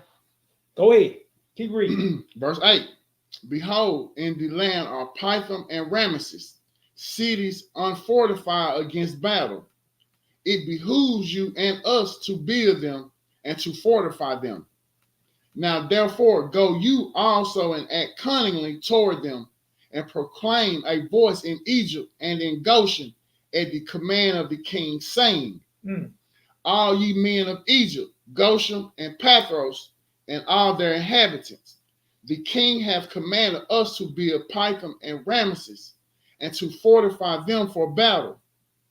Who amongst you all of Egypt, of the children of Israel, and of all the inhabitants of cities are willing to build with us, shall each have his wages given to him daily at the king's border. So go you first and do cunningly, and gather yourselves and come to Pithom and Ramesses to build. And whilst you are building, cause a proclamation of this kind to be made throughout Egypt every day at the command of the king. And when some of the children of Israel shall come to build with you, you shall give them their wages daily for a few days. But check this out. And keep reading. I'm sorry. Go ahead. Okay. Go ahead. And after they shall have built with you for their daily hire, drag yourselves away from them daily, one by one in secret. And then you shall rise up and become their taskmasters and officers, and you shall leave them afterward to build without wages. And should they refuse, then force them with all your might to build. Now, see, check this out now. Well, when I read this, I thought about me. I said, God, I remember when I was working at this company, right? I'm not going to name the company, but when I got there, this certain department had like 85 to 95% Europeans. Wow. You know, and there wasn't that many of us. You know, we were part-time, but they were paying, they were giving us 40, 50, 60 hours a week. That was the best department you can work in, unless you was in management at that time, at that company. Because there was 90% Europeans in there, and about 10% of us. All of a sudden, I started noticing something.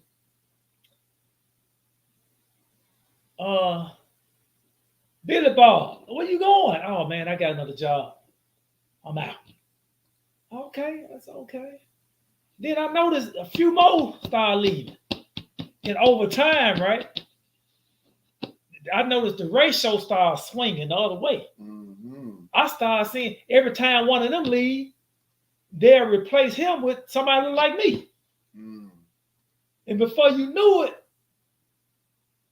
it swung all the way. Now it's 90-10 us now. And I noticed, and then the same Billy Bob left about 4 years prior to that. He then came double back. He in management now. Now he my manager now. Mm. I was like, what just happened? So he know all your secrets, all your hiding places, because y'all should do it together. So you can't. He already know the operation. He know what you try to take your little sneak breaks and see the taskmasters. And they put them. They say, okay, you work. You know the department. We're gonna hire you. Managers, the team leaders. We're gonna put them in. I said, hold up, all of them look different, but all the workers look just like me. Mm-hmm. And then the VP come down there and tell everybody to stop the operation. We part-time now, but they was giving us 40, 56 hours a week. So we got comfortable in that situation. And a lot of us wasn't putting back no money to sustain ourselves when the hammer come down. See, and then when she came down and said, everybody stop what you're doing, go home. Don't come back. Come back the next week, but you, instead of you getting 50 to 60 hours, now you're getting 17.5 now. But even in that time, guess what I was doing, brother? I was stacking it up. So the Most High was over me even back then in my folly.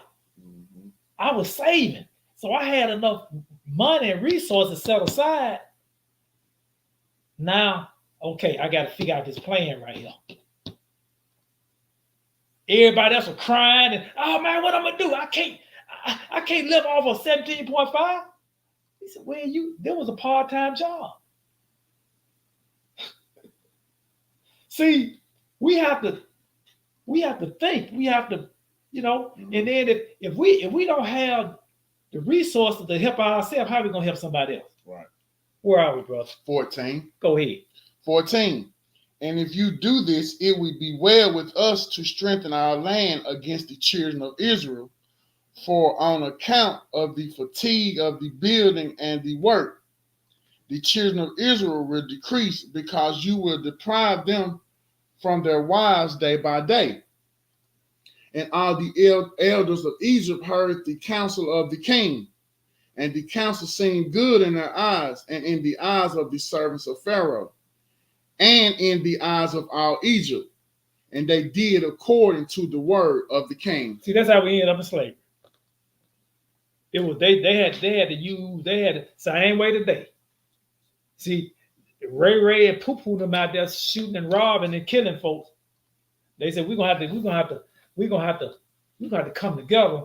All of the the dignitaries and the heads come together. We have to figure out a way to suppress them people, because they starting to overrun the cities now. We got to figure something out. Mm-hmm. Think about it. Let's go to Deuteronomy 28.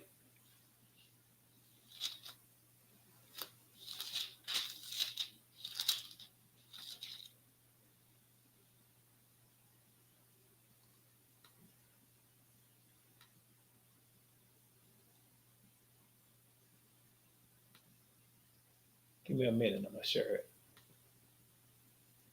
Just in case somebody don't have their Bible with them.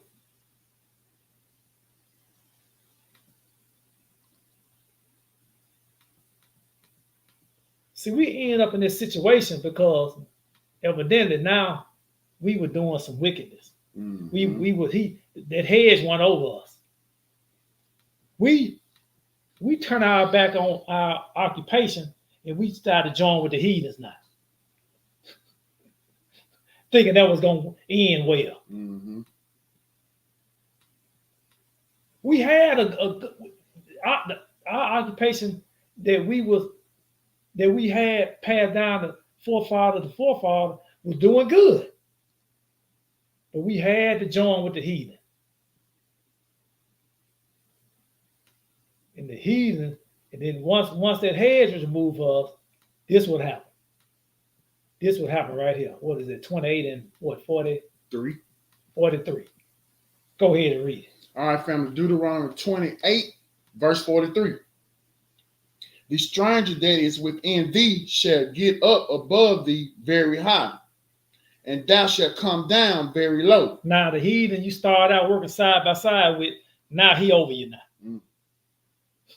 He your taskmaster. Before you was making good money. Now you getting crumbs. You get just enough.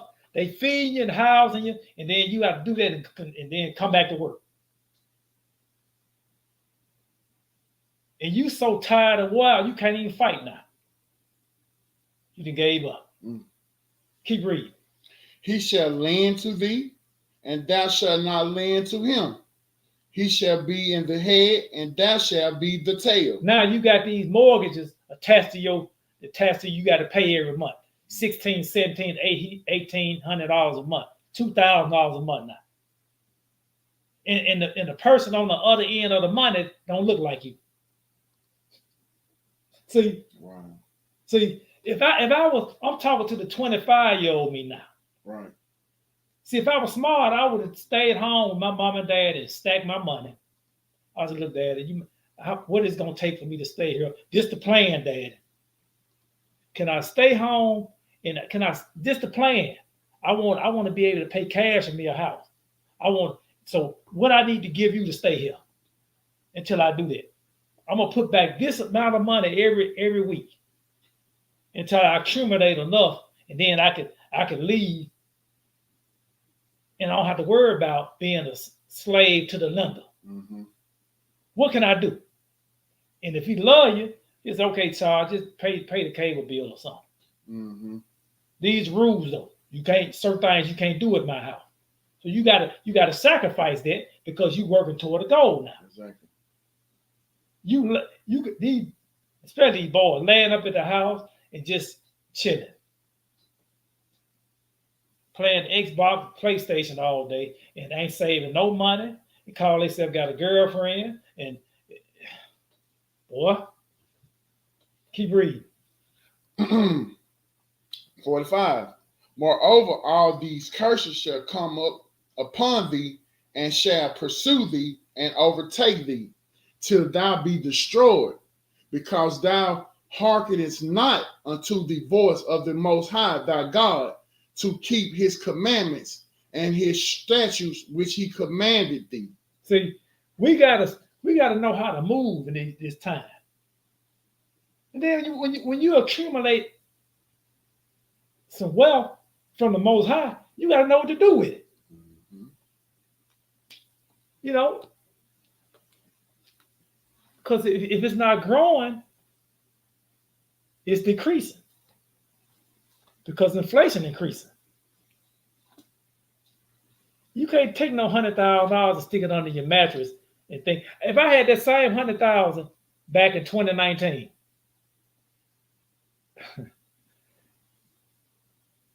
could that $100,000 buy the same thing it could right now? So you didn't bury that money. Now it ain't growing now. Matter of fact, it's going the other way. That sounds kind of silly to me. Mm-hmm. This is literacy 101, financial literacy 101.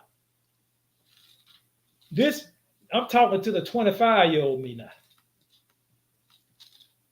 Because that's what I was taught. I was taught save your money, put it in the bank, and buy you a house, get you a car, go to work, and die. That's what I was told. You know what I'm saying? I wasn't taught to give to the poor now. I'm just keeping it real with you. Right.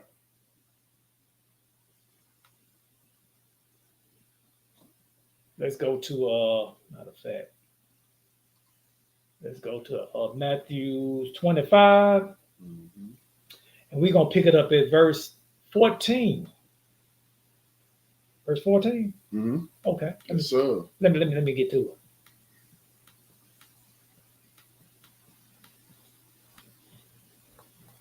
This is the parable of the talents. Parable of the talents.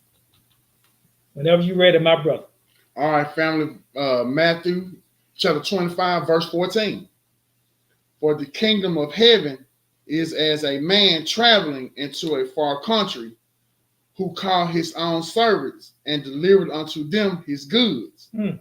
And unto one he gave 5 talents, to another 2, and to another 1, to every man according to his several ability, and straightway took his journey. That was it. That was 14, 15. Yes, sir. Okay, now, talent is a amount to something, right? It's amount. So you got talents, and we talking about money right now, right? Mhm. It's just giving a parable likened it to a kingdom of heaven. But the talent, I looked that word talent up. And that word talent, if you're dealing with gold, a talent of gold is 200 pounds of gold. 200 pounds of gold, a talent. You know how much money that is? An ounce of gold is worth $2,400 an ounce right now. 1 ounce. And it's 16 ounces in a pound. Now you got 200 pounds of gold is a talent. So when he gave that servant 1 talent, he took his and did something with it. And he gave the other one 5, he gave the other one 2. And boy, let's go to the next place. Let's do something. Let me see. Because see, Solomon was given some talents. He was given some talents. Let's go to Solomon.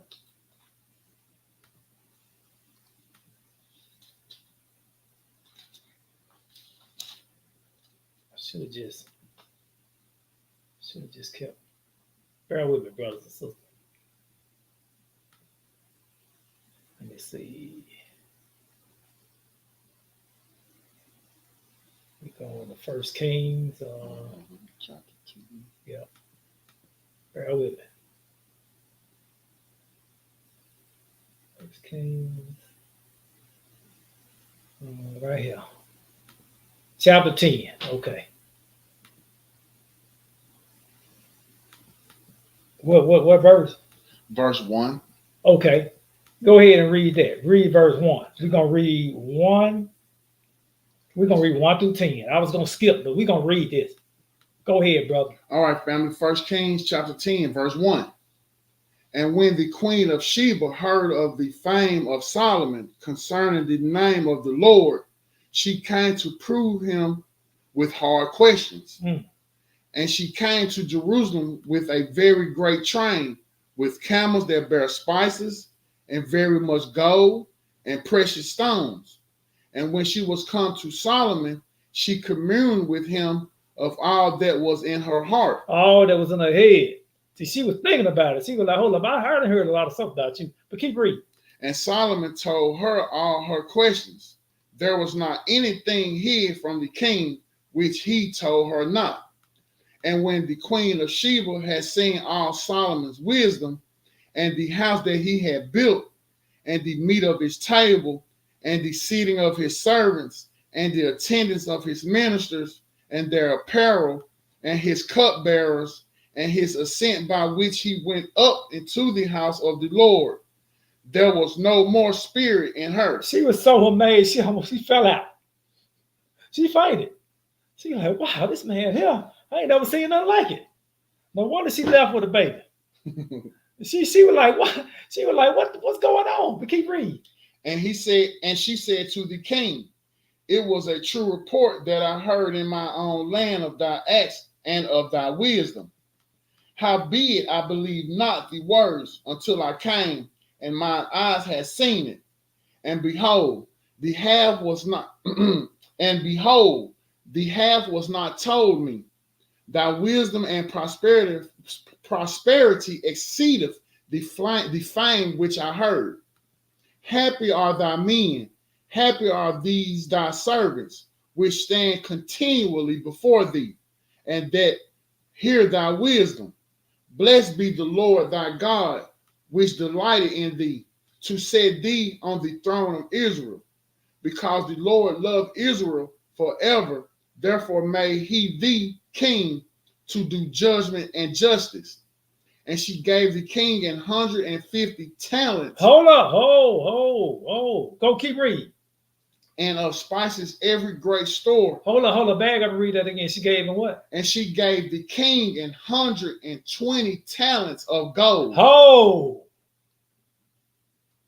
So a talent of gold is 200 pounds. So she gave him 120 talents. And one talent is 200 pounds of gold. I can't even fathom how much money that is. See, people, boy, keep reading. And of spices very great store and precious stones. There came no more such abundance of spices as these which the queen of Sheba gave to King Solomon. I just wanted the talents, put you a good, a backdrop on them talents. Mm-hmm. Do your research. Research how much a talent is. A gold. 200 pounds of gold for one talent. Now, when you read this, we go back to Matthew now. Now we can get into the mindset of these people that he gave 1, he gave 2, he gave 5 talents to. What did they do with it?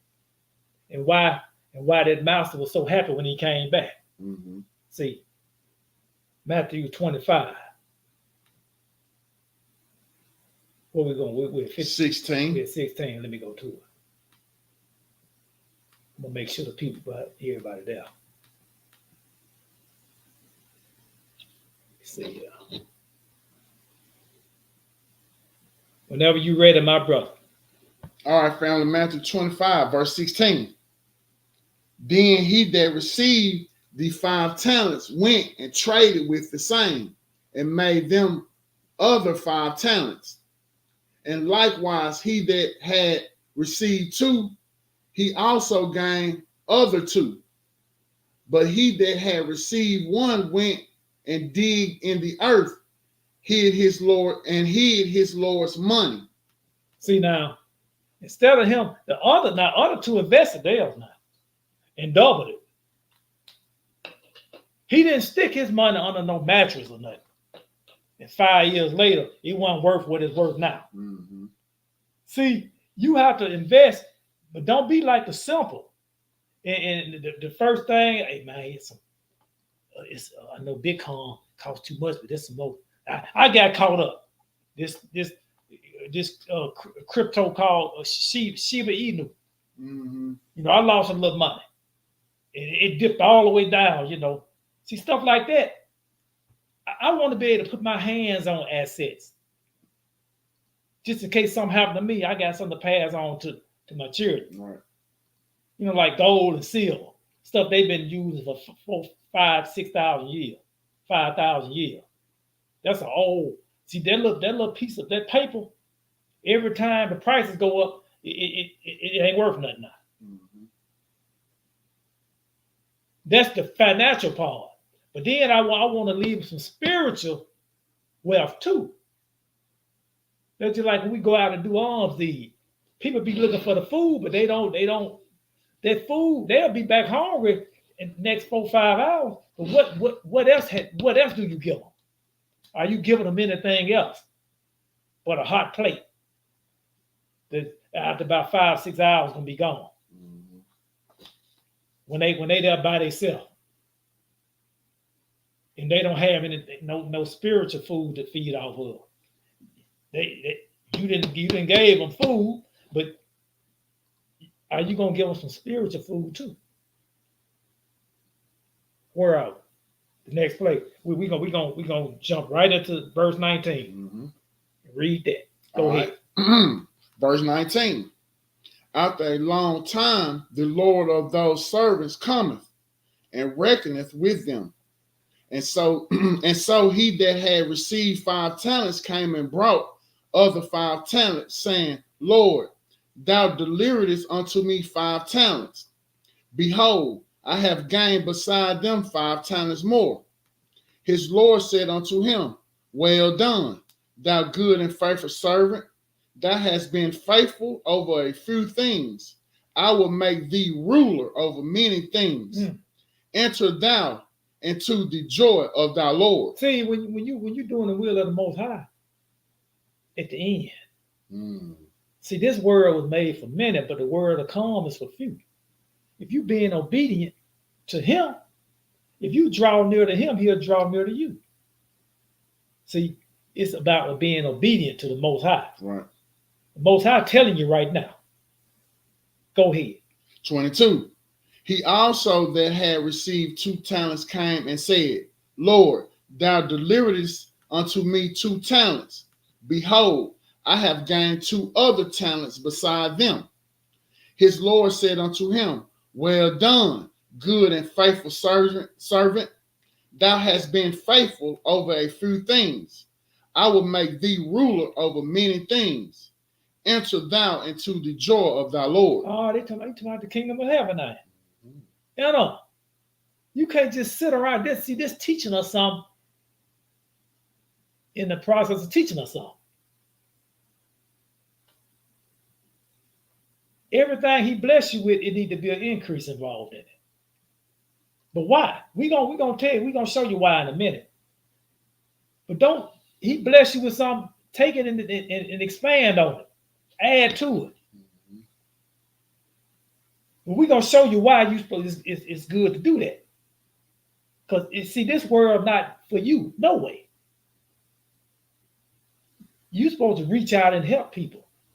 He said the poor gonna always be around you. You're gonna have to help. It ain't about you.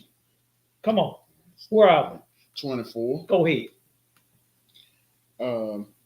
Then he which had received the 1 talent came and said, Lord, I knew thee that thou art an hard man, reaping where thou hast not sown, and gathering where thou hast not strawed. And I was afraid and went and hid thy talent in the earth. Lo, there thou hast that is thine. His Lord answered and said unto him, Thou wicked and slothful servant, thou knewest that I reap where I sowed not, and gather where I have not strawed. Thou oughtest therefore to have put my money to the exchangers, and then at my coming I should have received my own with usury. Take therefore the talent from him, and give it unto him which have 10 talents. Because he ain't don't know what to do with it. See, a lot of times he give you something you don't do nothing with it, he'll take it away from you. That's anything. He give you. See, I used to be able to sit down and sit down, and then it seemed like the Most High take the pen and I pull out a lesson. I forget that. I got about 50 in the clip. I ain't even got to study no more. No. You look up, and your house burned up, and I burn all your stuff. You guys burn everything up, and now you can't even. He stopped giving you stuff. Whatever he give you, you supposed to take it and increase. He give everybody a gift. We were talking about that. I did a lesson called Gifts of the Body. We got brothers that can take this book, read from it, and boy, he get down and read that thing and don't even have to study. That's a gift he got. Should I have to go? I send me that lesson a week before the lesson. And I have to go, and it's still not gonna be like him. Exactly. I know that. But come on, keep reading. 29. For everyone that hath sent, for unto everyone that hath shall be given, and shall have abundance. But from him that hath not shall be taken away even that which he hath. And cast ye the unprofitable servant into outer darkness. Therefore shall be weeping and gnashing of teeth. That's what you get right there. So it would behoove you to go ahead and be obedient Mm-hmm. and do what thus say the Most High. Because see, when the axe fall, when the economy shut down, and you hadn't been preparing, what you gonna do? I just called Brother Charles. What if they shut your phone down? Mm. I can't catch him. I know he got plenty over there. No, I'm working on it. I'm trying to prepare you to get plenty. Mm-hmm. That way we can what they call it, bartering. Where I might have plenty of rice over here, but you got plenty of beans over there. Man, I got a whole pantry full of peanut butter. Okay, you know what? I got a whole freezer full of bread, of flour. We can come together now. Mm-hmm. But you show up at my house with nothing because you hadn't been preparing yourself. Right. And I've been blowing the trumpet the whole time.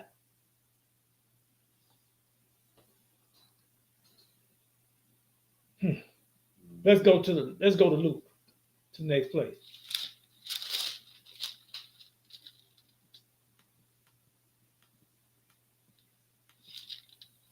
I'm still gonna help you because you my brother. But I've been blowing the trumpet the whole time. Mm-hmm.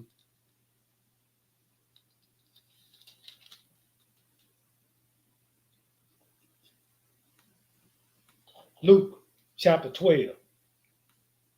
We're gonna pick it up at verse 16. This joker here, now this was not to do when the Most High bless you with something. Don't do this. Please don't do this. Luke chapter 12, verse 16. Go ahead. All right, family. Verse 16.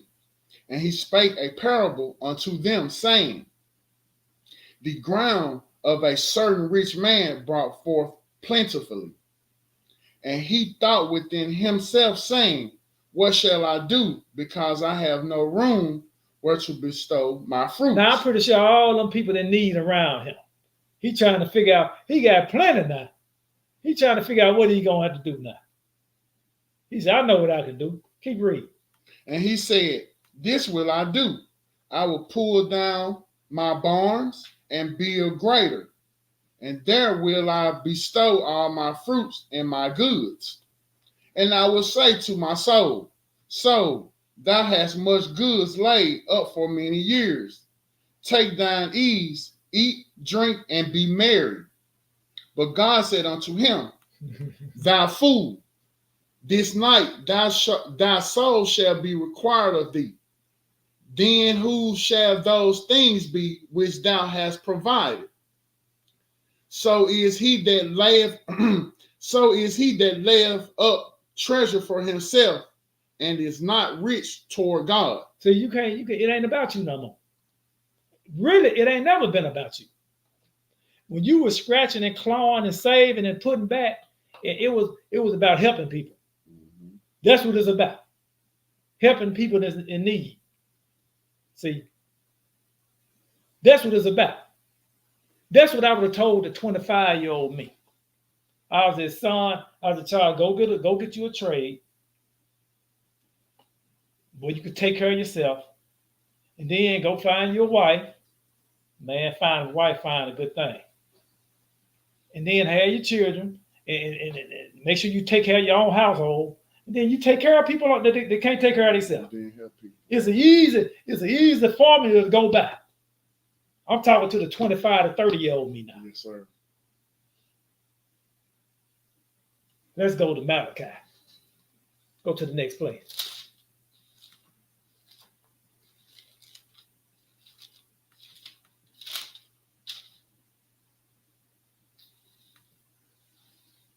Malachi chapter 3.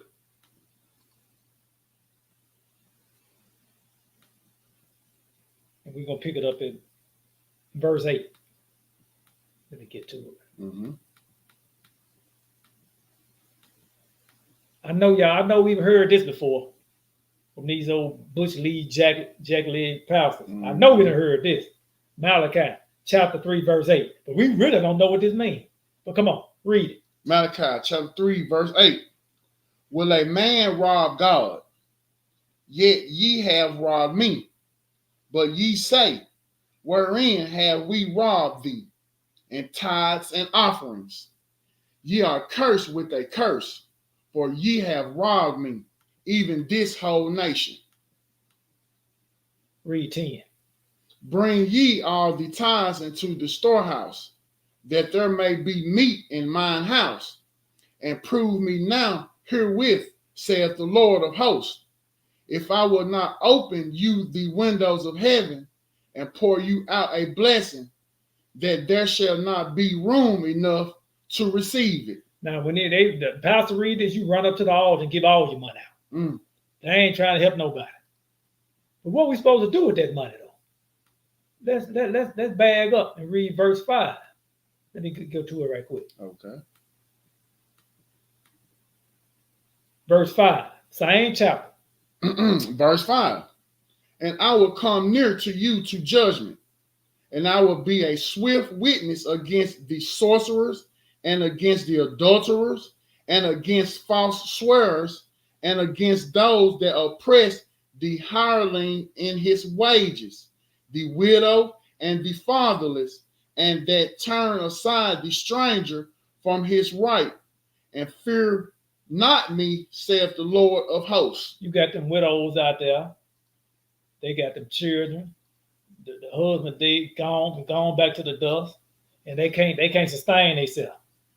Now you taking all this money to the church, and the church not helping these people. Mm.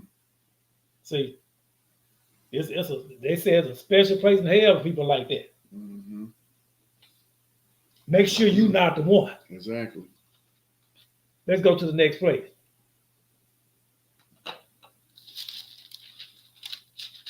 We wind it down now, brothers and sisters. Let's go to the book of Haggai, chapter 1. And we're going to pick it up at verse 5. We're going to read verse 5 and 6. Whenever you're ready, my brother. All right, family. The book of Haggai, chapter 1, verse 5. Now, therefore, thus saith the Lord of hosts, consider your ways. Consider your ways. Same thing I was just talking about. Consider your ways. Mm-hmm. Consider all the stuff everything we've been reading about. Yep. See, I would have told the 25 to 30 of them, consider your ways, son. Go ahead. Verse 6. Ye have sown much and bring in little, yet eat, be ye have not enough, yet drink, but ye are not filled with drink. Ye clothe you, but there is none warm. And he that earneth wages to put into a bag with holes. See, you doing all this stuff with vanity and not helping nobody. And every time you get some money, it's going to come to a point, okay, you're not giving it, I'm going to take it. You get your check, $2,000 check. As soon as you get it, you get a phone call. Daddy, what's up, son? Motor just went out. What? How much you say the motor cost? $2,100. Mm. You check for $2,000 now. Well, it might be okay. I got you. Next week, I didn't work overtime that week. Now my check $2,700. Oh, I'm good this week. Mm-hmm. Phone ring. Daughter called. Daddy, yeah. My baby. She got to have a procedure. It's an emergency. I don't have the money. How much procedure cost, baby? $2,800. Yeah. See, now you got a hole in your money bag now. See, every time you get some, next week, okay, I'm good. I got to work some overtime, and instead of me doing 8 hours overtime, I'll do 12. And now you got now you check $3,000. As soon as you get your check. Plumbing issues. How much the plumbing? Well, the plumbing not on your insurance. $3,500. God, see, there's a hole in your money bag now. Mm-hmm. Just go ahead and be obedient and do what he tell you to do. Let's go to the next place.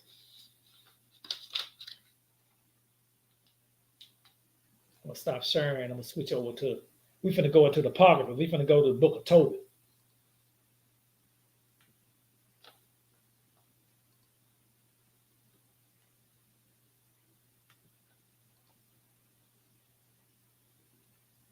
Book of Tobit.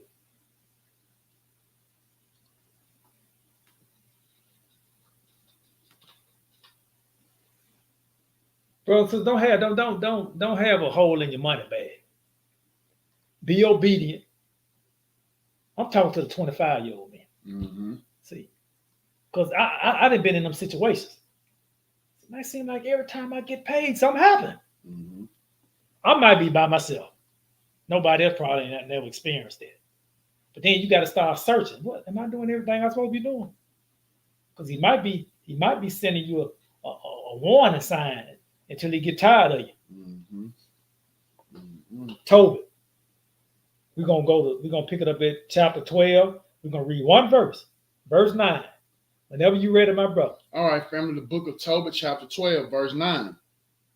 For alms doth deliver from death, and shall purge away all sin. Those that exercise alms in righteousness shall be filled with life. See, bro, now if somebody would show me this when I was 25 or 30, I was like, man, let me go ahead and, I know I'm saving, I'm saving $200 a week. I'm gonna take about $20 and give it to somebody, or 30 or 40. Mm-hmm. Help somebody. Somebody should, what I'm saying? Mm-hmm. I need to be able to help somebody. I ain't talking about taking to these churches and putting these churches. I'm talking about going out on the streets and helping people that's out there struggling and cold, and because after I leave them, they still gonna be hot and cold, Mm-hmm. or cold. Mm-hmm. I'm gonna be in my house under the air conditioning. So them substances you accumulate, you're supposed to be able to help somebody with. Let's go to the next place. We're gonna stay in the book of Tobit. We're gonna go to chapter 4. Mm-hmm. And he's gonna break this thing down. We're gonna pick it up at verse 7. Whenever you're ready. Hold up. Am I at the right place? Yeah, pick it up at 7. Mm-hmm. Yeah, go ahead. Mm-hmm. Pick it up at 7. Read that. Mm-hmm. All right, family, book of Tobit, chapter 4, verse 7. Give alms of thy substance, and when thou... I'll take that back. Okay. Pick it up at verse 9. All right, family, verse 9. Hold up. Did I? Hold up. I didn't switch over. Sorry, hold up. Hold tight. Okay, hold up. Mm-hmm. I didn't switch it over. Oh, okay. Okay, pick it up at 7. All right. Whenever you're ready. All right. Verse 7. Give alms of thy substance, and when thou givest alms, let not thine eye be envious, neither turn thy face from any poor, and the face of God shall not be turned away from thee. If thou hast abundance, give alms accordingly. If thou have but a little, be not afraid to give according to that little. I gotta work better with that one. Mm-hmm. Verse 9. If thou layest up a good treasure for thyself against the day of necessity, because that alms do deliver from death, and suffer not to come into darkness.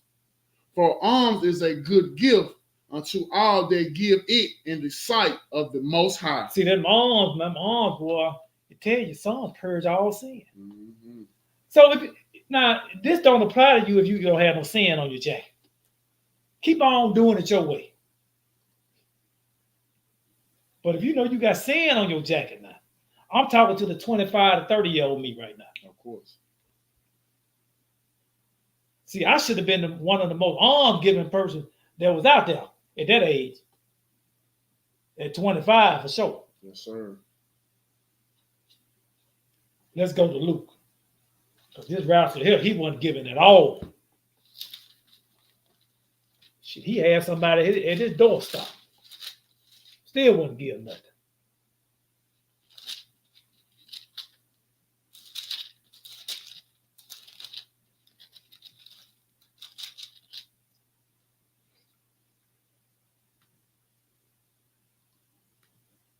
Oh, Lazarus. Mm-hmm.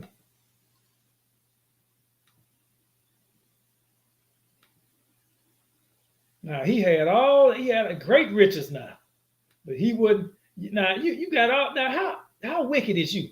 You got all this wealth and riches. You got somebody at your doorstep, hurting and hungry and tired and not. It just, boy. We're gonna pick it up at verse. We're gonna. Wait, I'm not. Hold up, let me. I said 19. I should put 16. Hold tight, brothers and sisters.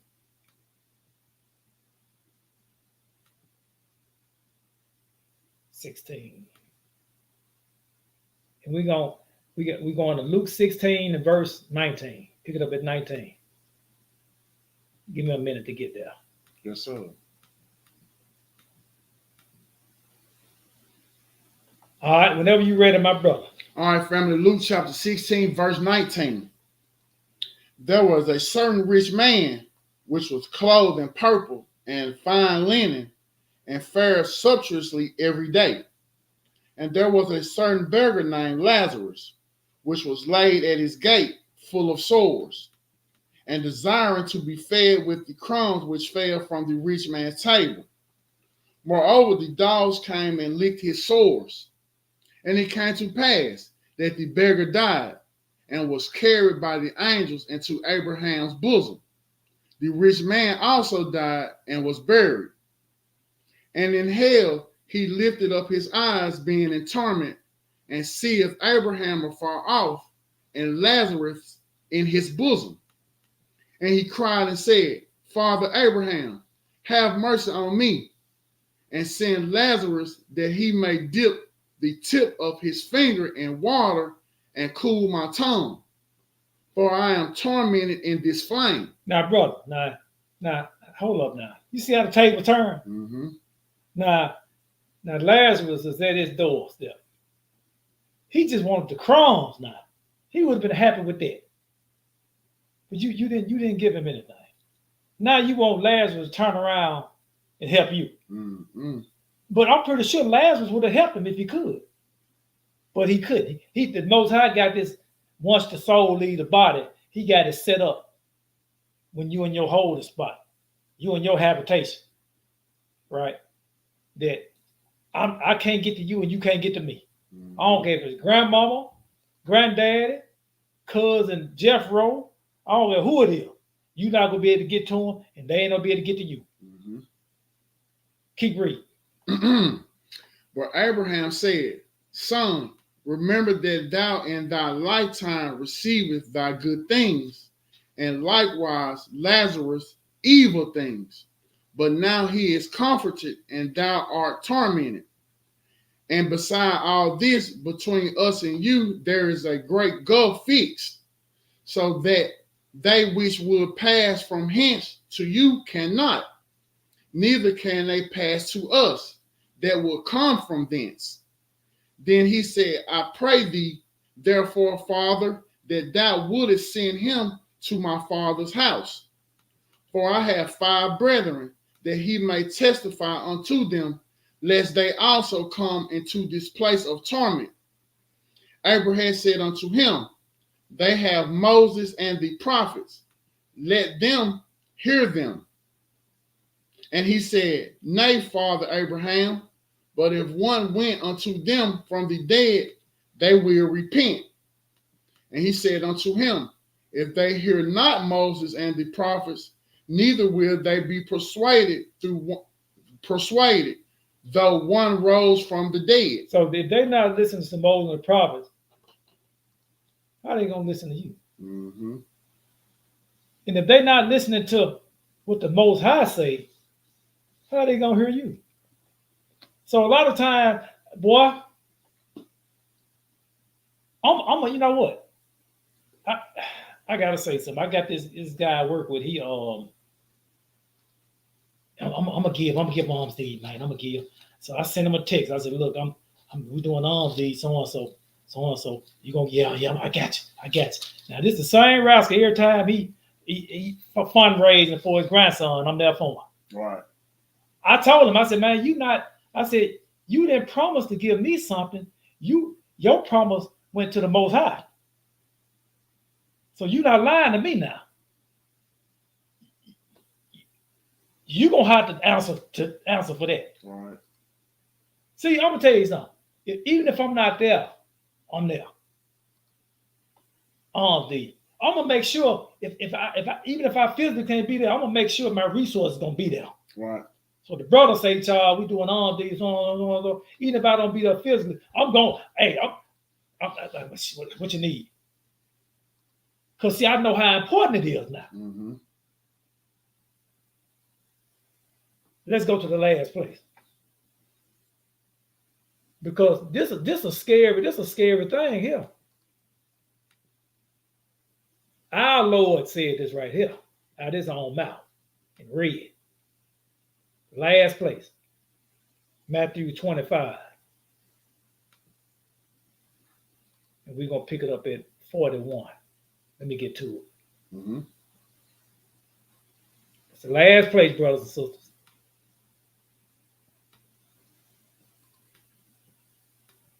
See, we accumulate all these assets, and we've been doing the right thing. I'm talking to the 25-year-old me now, and I've been doing everything.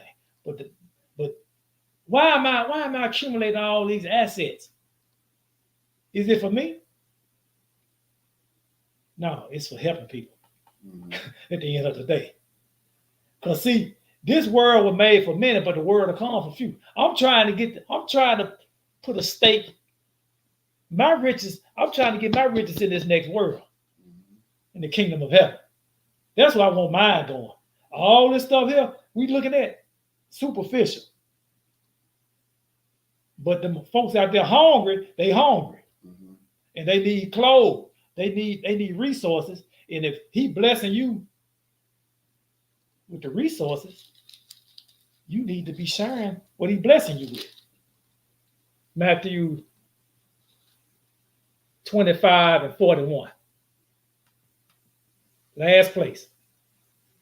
Go ahead. All right, family. Matthew 25, verse 41. Then shall he say also unto them on the left hand, depart from me, ye cursed, into everlasting fire, prepared for the devil and his angels. For I was an hungered, and ye gave me no meat. I was thirsty, and ye gave me no drink. I was a stranger, and ye took me not in. Naked, and ye clothed me not. Sick and in prison, and ye visited me not. Then shall they also answer him, saying, Lord, when saw we thee in hunger or athirst, or a stranger, or naked, or sick, or in prison, and did not minister unto thee? Then shall he answer them, saying, Verily I say unto you, inasmuch as ye did it not to one of the least of these, ye did it not to me. And these shall go away into everlasting punishment, but the righteous into life eternal. See, that's my goal. I want to be in that righteous, on the righteous side. That's where I want to be. Mm-hmm. So that's what I tell the 25-year-old me, the 30. When the young brew asked me at the feast, what would you tell the 25-year-old you? This is what I tell me. And hopefully,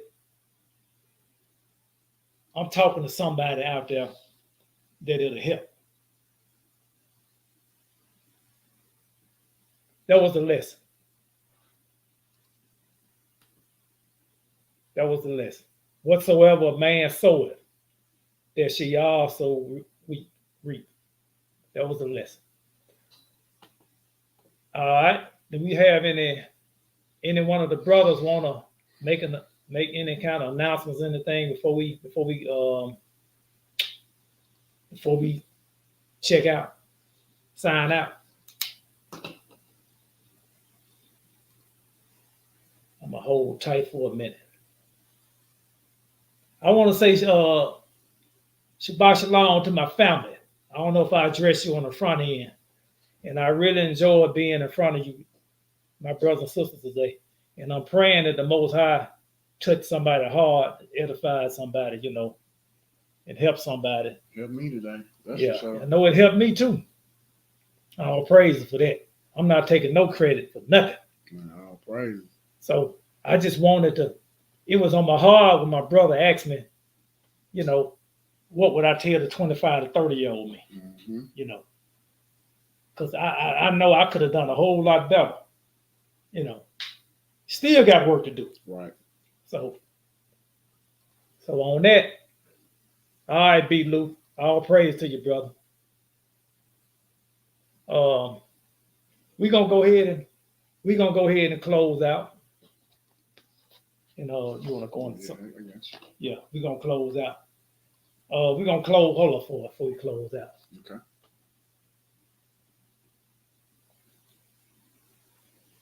Let me see.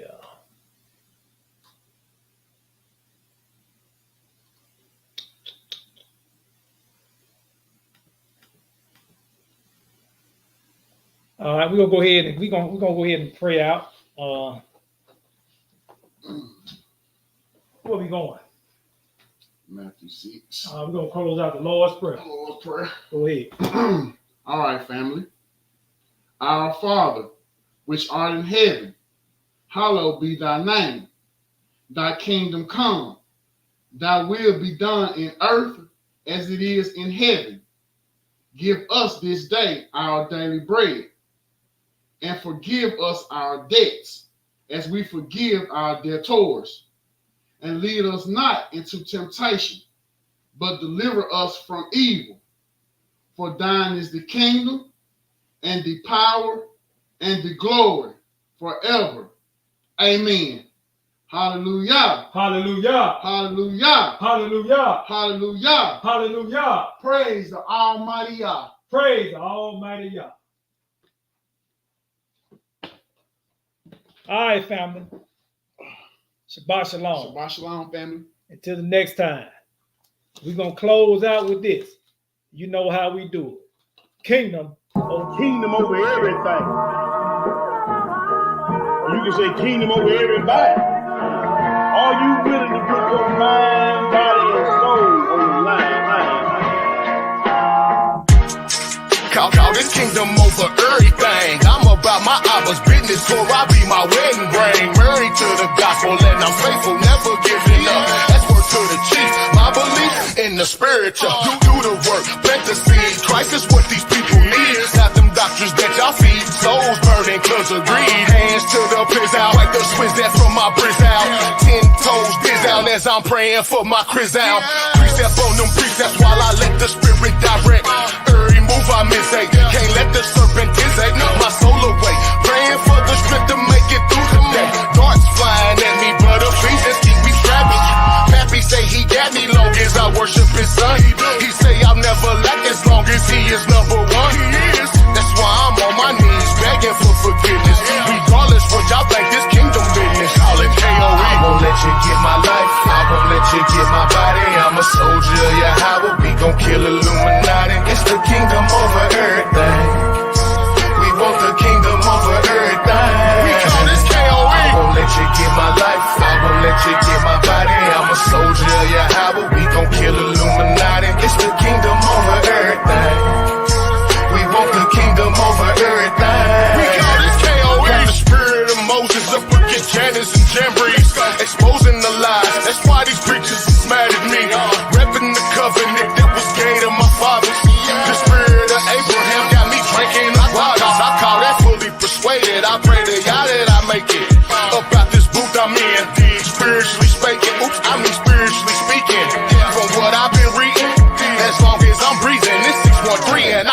it. I got this work and I'm fiending to do it. Study to prove it. You ain't gotta believe it. He gon' make do in this season. We gon' be bending a knee. We gon' help rule in this kingdom. For the wicked it ends. They all gon' burn in they sins. I'm on a straight path, never turning right or left. Narrow is the road to salvation. We talking life or death. That's why I'm on my knees begging for forgiveness.